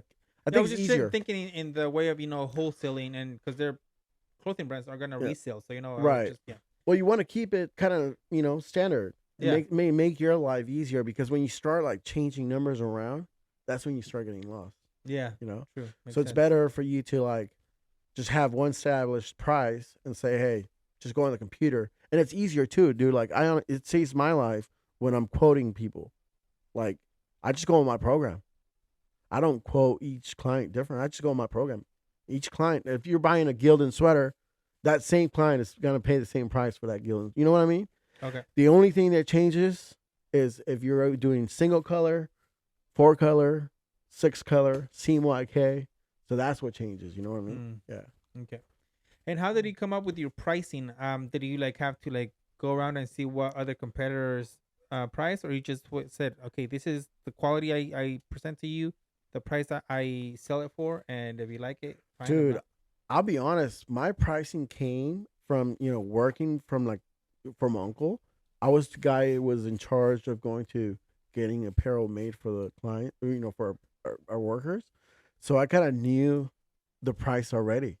You know what I oh, mean? So okay. I always had that in my brain. So Got like it. Okay. all I needed to learn is like, all right, so what if they buy? But I learned it because it's like, all right, so if you got a jacket that's you're buying it wholesale, let's say it's $6, right? Just simple jacket, $6. You got to mark it up, so you add your markup, and then on top of that, you have your matrices where you go in there. It's we're gonna do 10,000 count stitch on this jacket, left chest, and you just go left chest 10,000, and that'll generate the price. You know what I mean? Yeah. So all you got to worry about is just marking marking up your basically your product. That's what you got to worry about. Got But I it. kind of had the sense of pricing already because I Mm. did this. I mean, damn, 16 years, dude. Like for Rivas, I'll go around, buying hats for all the guys or shirts and all that stuff. Yeah. Did you used to like work with local companies or you bought them online? How did that work for you? Local company. We had a local company that did our stuff. Oh, cool. Diaz Screen Printing. I think he's still around. Oh, Yeah, cool. yeah. Nice. That's who did all their stuff. I mean, I don't know. Are you familiar with them at all? Diaz? No. Guatemalan guy too. Oh, really? He's been very successful in the business. Oh, cool. I think he has 2 locations. But yeah. So I, kind of went around and just just saw the pricing there, dude, and I was just like, all right, well, I'm gonna come up with my pricing and put on the program. That's where I started learning all the, I knew about QuickBooks, but I didn't want to use QuickBooks, and I started doing this research shit, and I was like, screen printing shop managers, like that's what I think that's what I put on Google, and then Printavo came out. It's a service, I pay $200 a month, but it's easy for me to like go and put a quote together. You know what I mean? Mm-hmm. Like, and it's so cool, dude, because like, like after I put the quote together, it gives you like a queue. Like it has a queue where it says, quote sent, quote approval, feedback, production, ready to, order blanks, order complete. So it goes through this. It's actually like a shop manager, bro. Like it's really managing your shop. Oh, shit. So you can keep track of your orders. Got it. You know what I mean? Yeah. So it's made it easy for me. Yeah. Like the program like makes it easier to where like, when somebody wants to see like how does my logo look on that shirt? I can quickly just, grab that image they send me and then put on a mock-up creator on that program that has it. Yeah. And boom. And then you show it to a client. Okay. Yeah. It's a part of his team. Yeah. It's like a guy, bro. Yeah, Yeah. it literally For is. I mean, and you pay for the service, Yeah. but it makes it easy, Yeah. where you don't have to like, all right, you got to go on Photoshop. Because that's one of the things. I mean, that's one of the first things I learned. And luckily, I knew a little bit about Photoshop. It's like, how do I make a mock up? Like you download an image, right? Yeah. Or what happens after you download the image? Now you got to overlay the image to make it look like it's actually in the garment and stuff like that. But Mhm. this program does that like all together. Okay. And it keeps track too. Like, for example, like right now, the guy that's printing for me, he's on the computer. Like he can go on the computer and he knows that he's gonna print that project, Mhm. and he can see like the colors. He can see how how many items and everything. Okay. So it just keeps track. Yeah. Yeah. Yeah, it's very convenient. It saves you a lot of time. Oh, 100%. 100%. Yeah. What's the name of the software? Printavo. Shout out to Printavo? Printavo, baby. Anybody starting a screen print business? Yeah, I actually recommend to people that are starting up, like I said, every business, like it depends on how successful you want to make your business. I mean, you just got to implement things.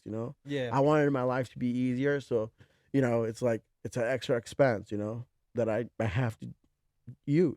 And Yeah. on top of that, I'm paying for QuickBooks, but you got to have QuickBooks to compare your years, your profit and loss, your expenses and all that. Because, dude, owning a business, you got to be on top of all your, Yeah. and you got to compare your years. You got to make sure, see if you've done good or you have not done, good. Yeah. I like to keep track.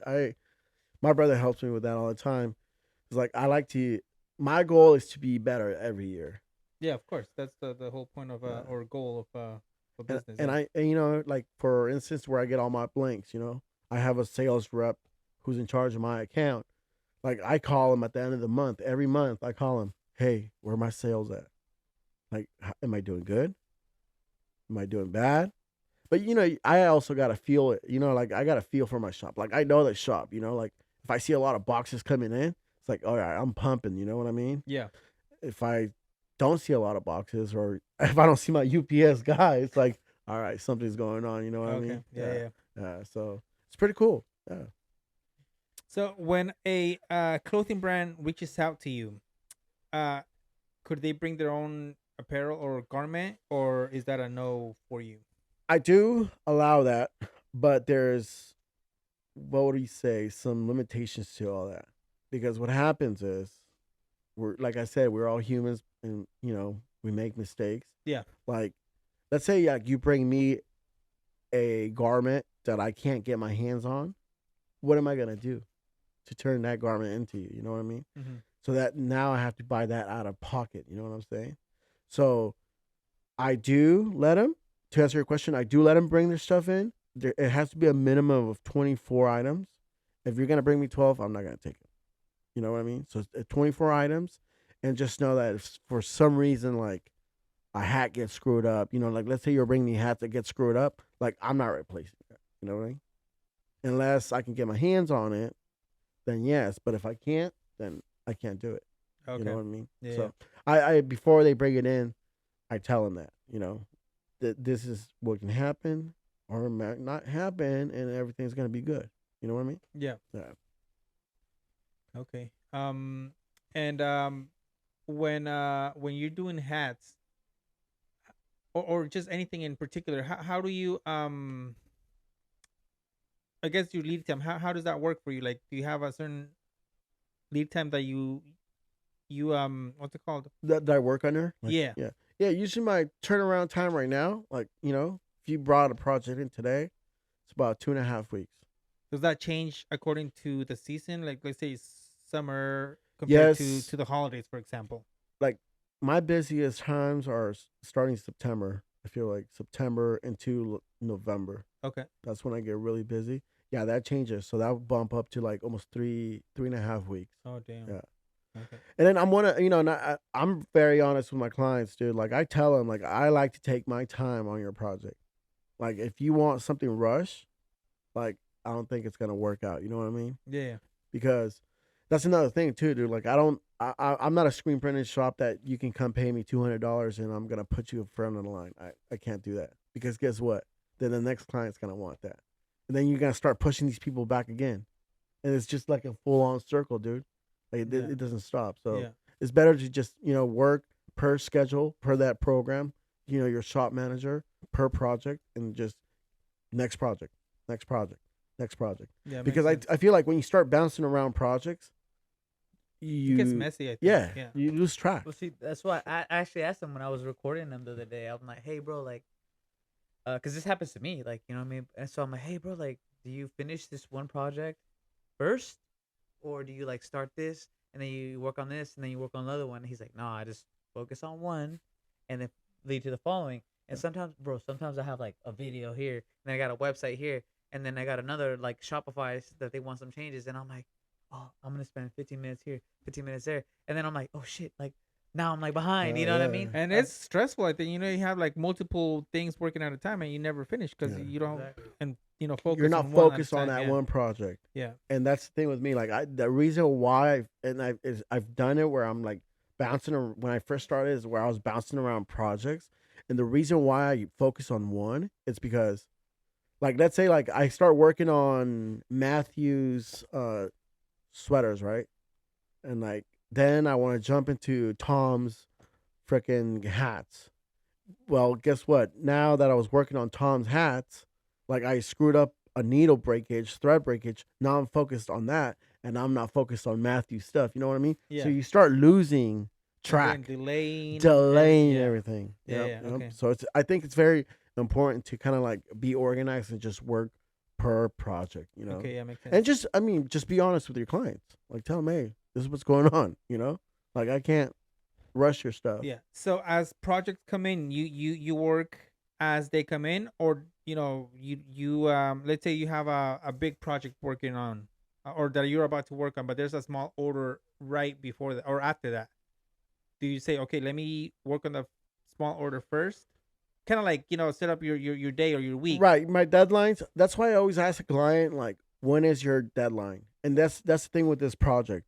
I mean, with this manager, this Printavo app, like, it gives you where you keep track of your deadlines. Oh. So, if I have time, then boom, focus on that one, small project. You know Okay. what I Okay. mean?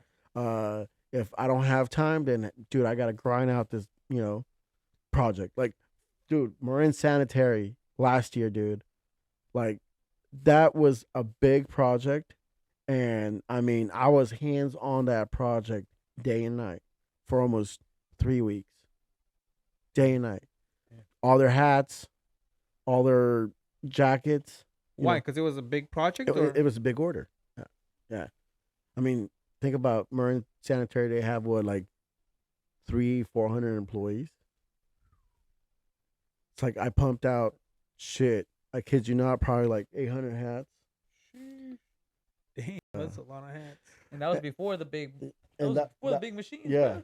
I had that small machine, dude. I did a project for Redwood whiskey, which is really good whiskey, by the way, dude. It was 1,800 flannels.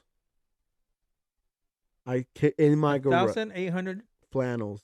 That's a Yeah. lot, dude. Is that one of like the Wha- biggest account Yeah, you've yeah. or I think project? that's one of my biggest projects.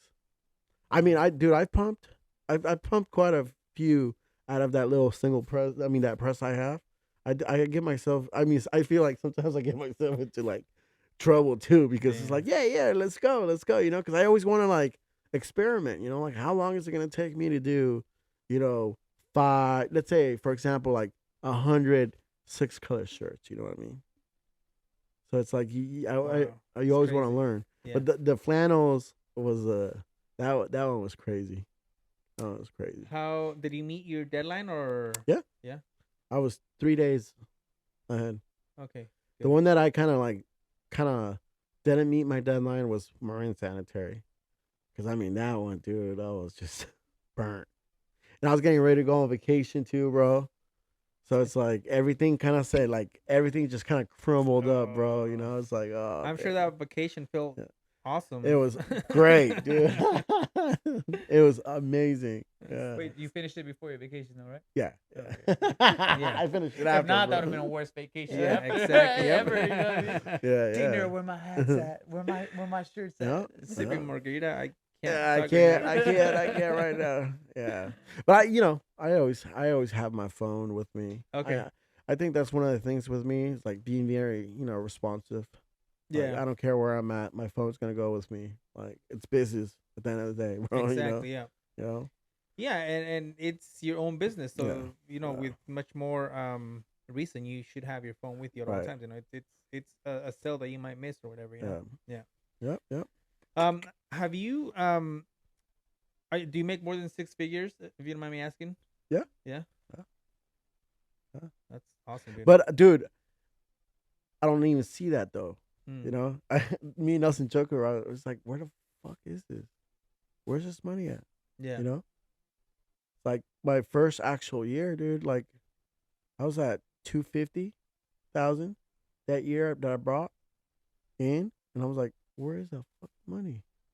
But at the like I said, it's an expense, bro. Because I said, you rent, you got bills, you got electrical, and you got all this that you got to pay. So yeah, everything's there. You know what I mean? Yeah. You got a Tesla. You You got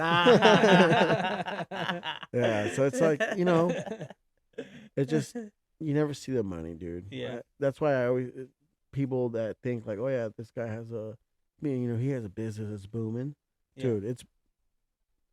It takes a lot of guts. Yeah.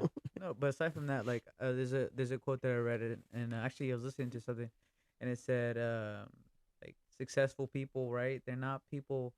Successful people are not people without problems, right? Everybody Yep. thinks that, hey, bro, like you're successful, you're good, you don't have any problems.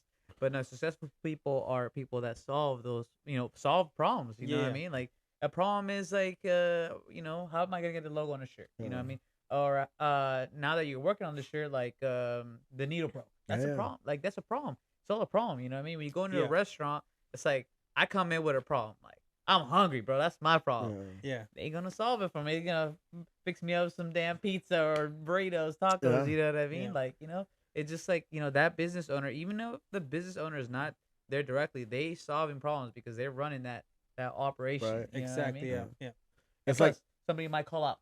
Yeah. You gotta fix it. You know what I mean? It's like Yeah. they say that $1 million industry, $1 million headache, bro. I Yeah. mean, it's that's really true. It's really true. Yeah. Yep. It's so true.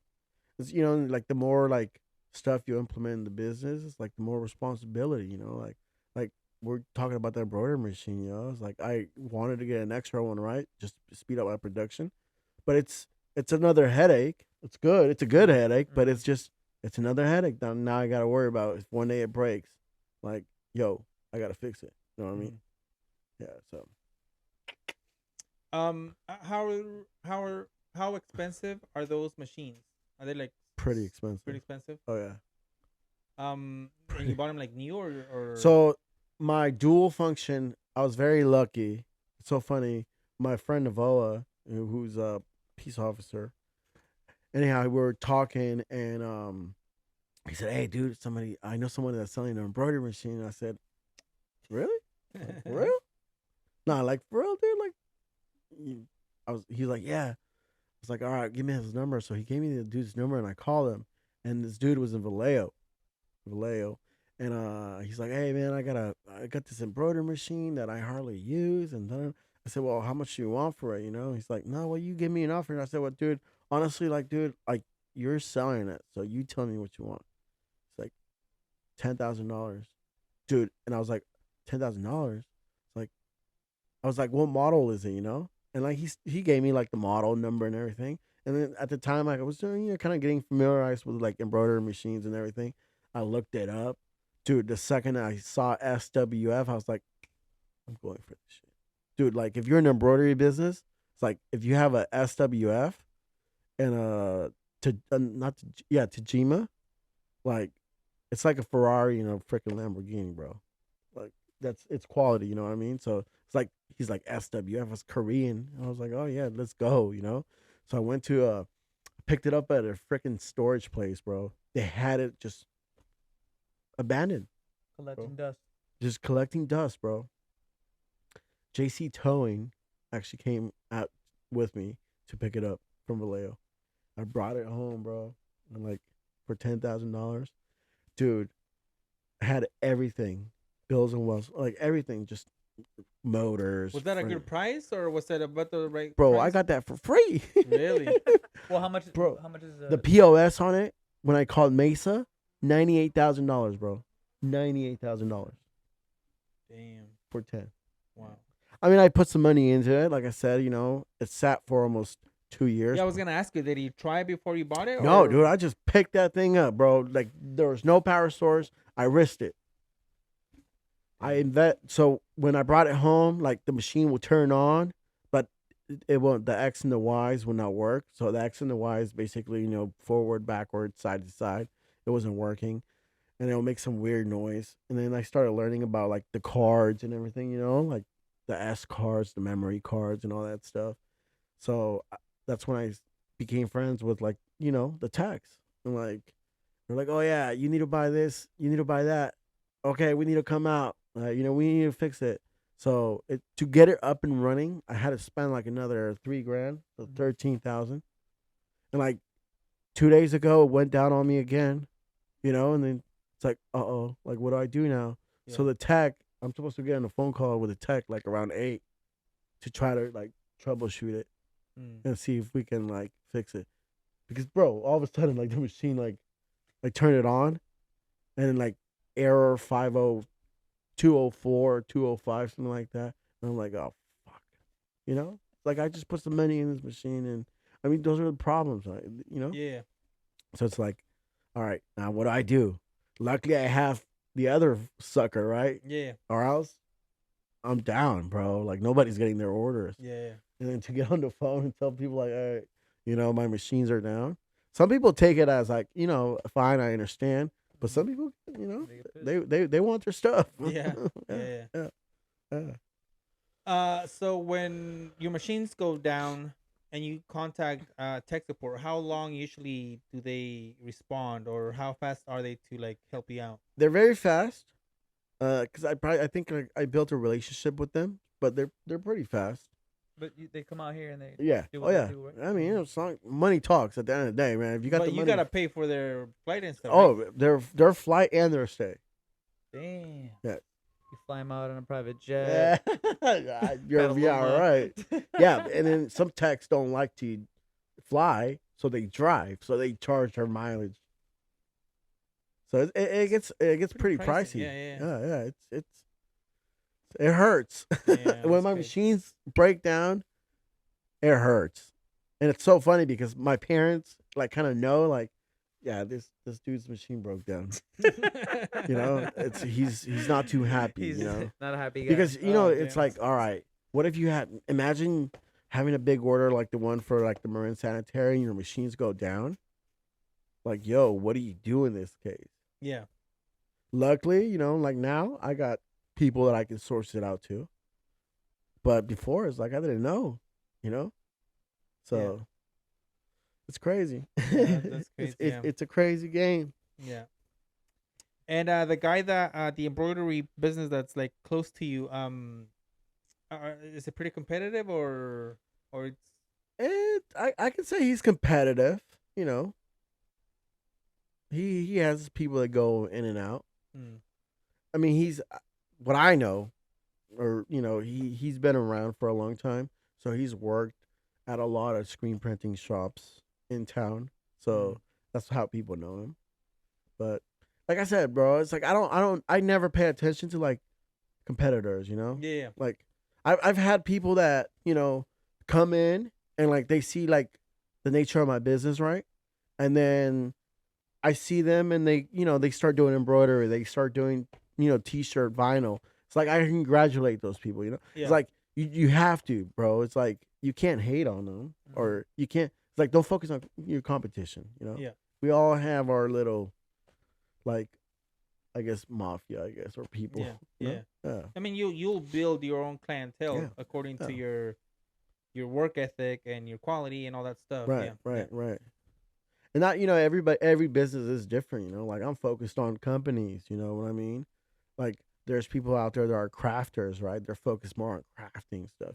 Doing custom personalization stuff. You know what I mean? Mhm. Yeah. yeah, So with me, it's like I'm doing this for like Barbie or security. It's a standard logo. Like I get to print that all the time. You know what I mean? yeah, It's like I'm not doing like tweaking it around or anything like that. yeah. Yeah. So for your returning customers, do you have like the files already saved, or do they always like change things around? I have them saved. Shout out to you for teaching me how to use Dropbox, bro. My boy was using a Frickin- hard drive, yeah, right? hard drive, dude. So this Going guy, back and forth with the computers. I'm like, bro, use Dropbox and yeah, it's all in the cloud, and it's gonna be in all your. You just gotta you use two computers, right? 2 computers, yeah, It's gonna, whatever you do on this computer, gonna be synced up to the next one. Let's go. yeah, Yeah, dude. It made my life easier, bro. Like if I have to like send a file out, like I can be in San Francisco and like I can just with a click of a button, it's there. yeah, You know what Pull I it up mean? on your phone now and Yeah. stuff like that. Hey, yeah, yeah. So it's being organized. I think it's important. Yeah. So I save all their files pretty much, and I usually like to. Before I would just throw them in the Barbie Air Security folder. But now it's like now I've gotten into a habit where I do like Barbie Air Security, and if it's like a 2023 run or 23, jackets or sweaters, I start naming it because it's became easier for me to find those files.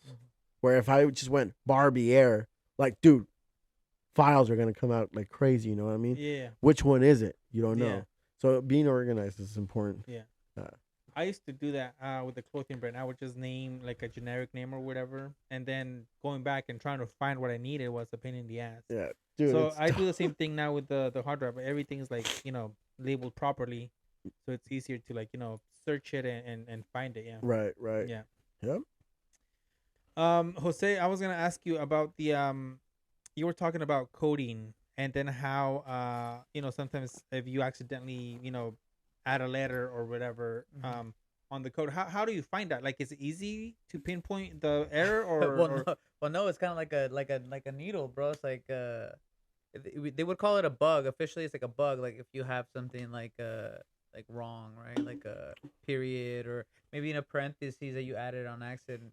You know what I mean? Like or an extra letter like that was not supposed to be there.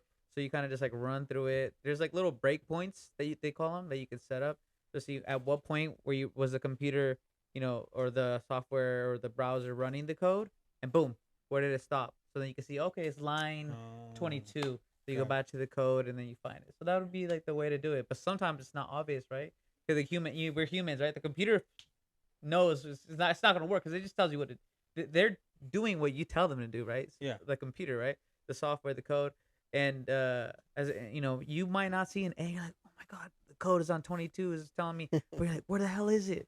Oh, it's a dot. Oh, I spelled instead of spelling form right, you wrote from, and you're like, damn it, it all looks the same. So you have to literally just look over it over and over again. Got it. Got it. That's paying attention to detail, and like that's important in every single gig, right? So, Yeah. Oh. And how long will it take you like to find that bug? It all depends on It all what the bug is, yeah, or yeah, it all depends. It all depends. Yeah. Hopefully Got you it. find it fast, right? yeah. Yeah. So like if you know what line it is, you just look over it. Sometimes, bro. Sometimes like literally I have to take a break, and I'm like, all right, I'll come back, and then I'm like, oh, bro, like here it is. Like, Oh shit. you know what I Okay. mean? Yeah. Sometimes too. Maybe that must be in I- every single. I do the same you know thing, what I mean? dude. Like Sometimes you need a break. when I start going through like, let's say needle breaks or thread breaks, right? And the machine is repetitive, like doing it. I step away, and then I come back because I found out to myself like that if I stay there, I kind of get more agitated that it's Yeah. doing it, dude. And it's weird, dude, because when you come back, Boom. it works. Yeah, and it happens to everything. It happens to when I'm trying to find my keys, for example. I'm like rushing to get my keys, and I need to go somewhere. I'm like, frustrated or whatever. I can't find it, and then, it happened not too long ago with my wife. I had to use her car because I had to go somewhere, right? Because I couldn't find my car keys, and I was hella mad, right? I came back and, I was calm. I was watching TV, and then I found my keys like just laying there. Just laying I there. was just like so frustrated. I couldn't like focus on what I was trying to Mhm. find. Kind Yes, of the same sir. thing. Yeah. Yeah. No, definitely is the same thing. It's the Yeah. same exact thing, bro. Yeah. When when you're looking, you're trying so hard to look for it, doesn't work out. Yeah. But when you're relaxed, fresh mind, oh, boom. Boom, it's Like, there. Yeah. Yep. Yeah. Yes, sir. So what else do you want to talk about? Do you guys want to keep on going, or I don't know how you doing Dude, on time? I What were actually you got to doing? go close up my guy. I got my guy working, and he's just blowing me up. Oh shit. Yeah, he's. All right, so you guys want to wrap it up, or Yeah. We'll wrap it up. My girl's blowing me up. So. Hey. yeah. I will appreciate you for having us, Eduardo. Yeah, well, thank you for stopping by. I've been meaning to or wanting for you to stop by. I really Appreciate wanted to, hear your story. Like I said, I love your videos. They're very motivating. Like you're always doing something and stuff. Yes, sir. So I don't know if you want to tell people where to find you. So you can find us on Instagram at EdenSFPrints or our website www.EdenSFPrints.com, or you can call us or text us at 707-796-3797. Awesome. One more And time, do you want to keep your information out too? Yeah, man. Yeah, definitely. So I'm Jose, right? Make websites, videos. My branding, Instagram would be PaiLabs, so PAILABS.io. On Instagram, I am JOS3SHA. So if you need any websites, you need videos, holla at me. Hey, And let's then go. thanks for having us, brother. Like, Yeah, of course. if you have not done this before, do it. Like, sit down with a microphone in front of you Yeah, and bro, it's- headphones. Come talk to Eduardo. All right, It's for so sure. comfortable, bro. Like, honestly. Like, That's the whole point. I yeah. wanted to be, casual and comfortable for the guest. Yeah. Just because, it's I wanted to get that. So thank you guys. Peace.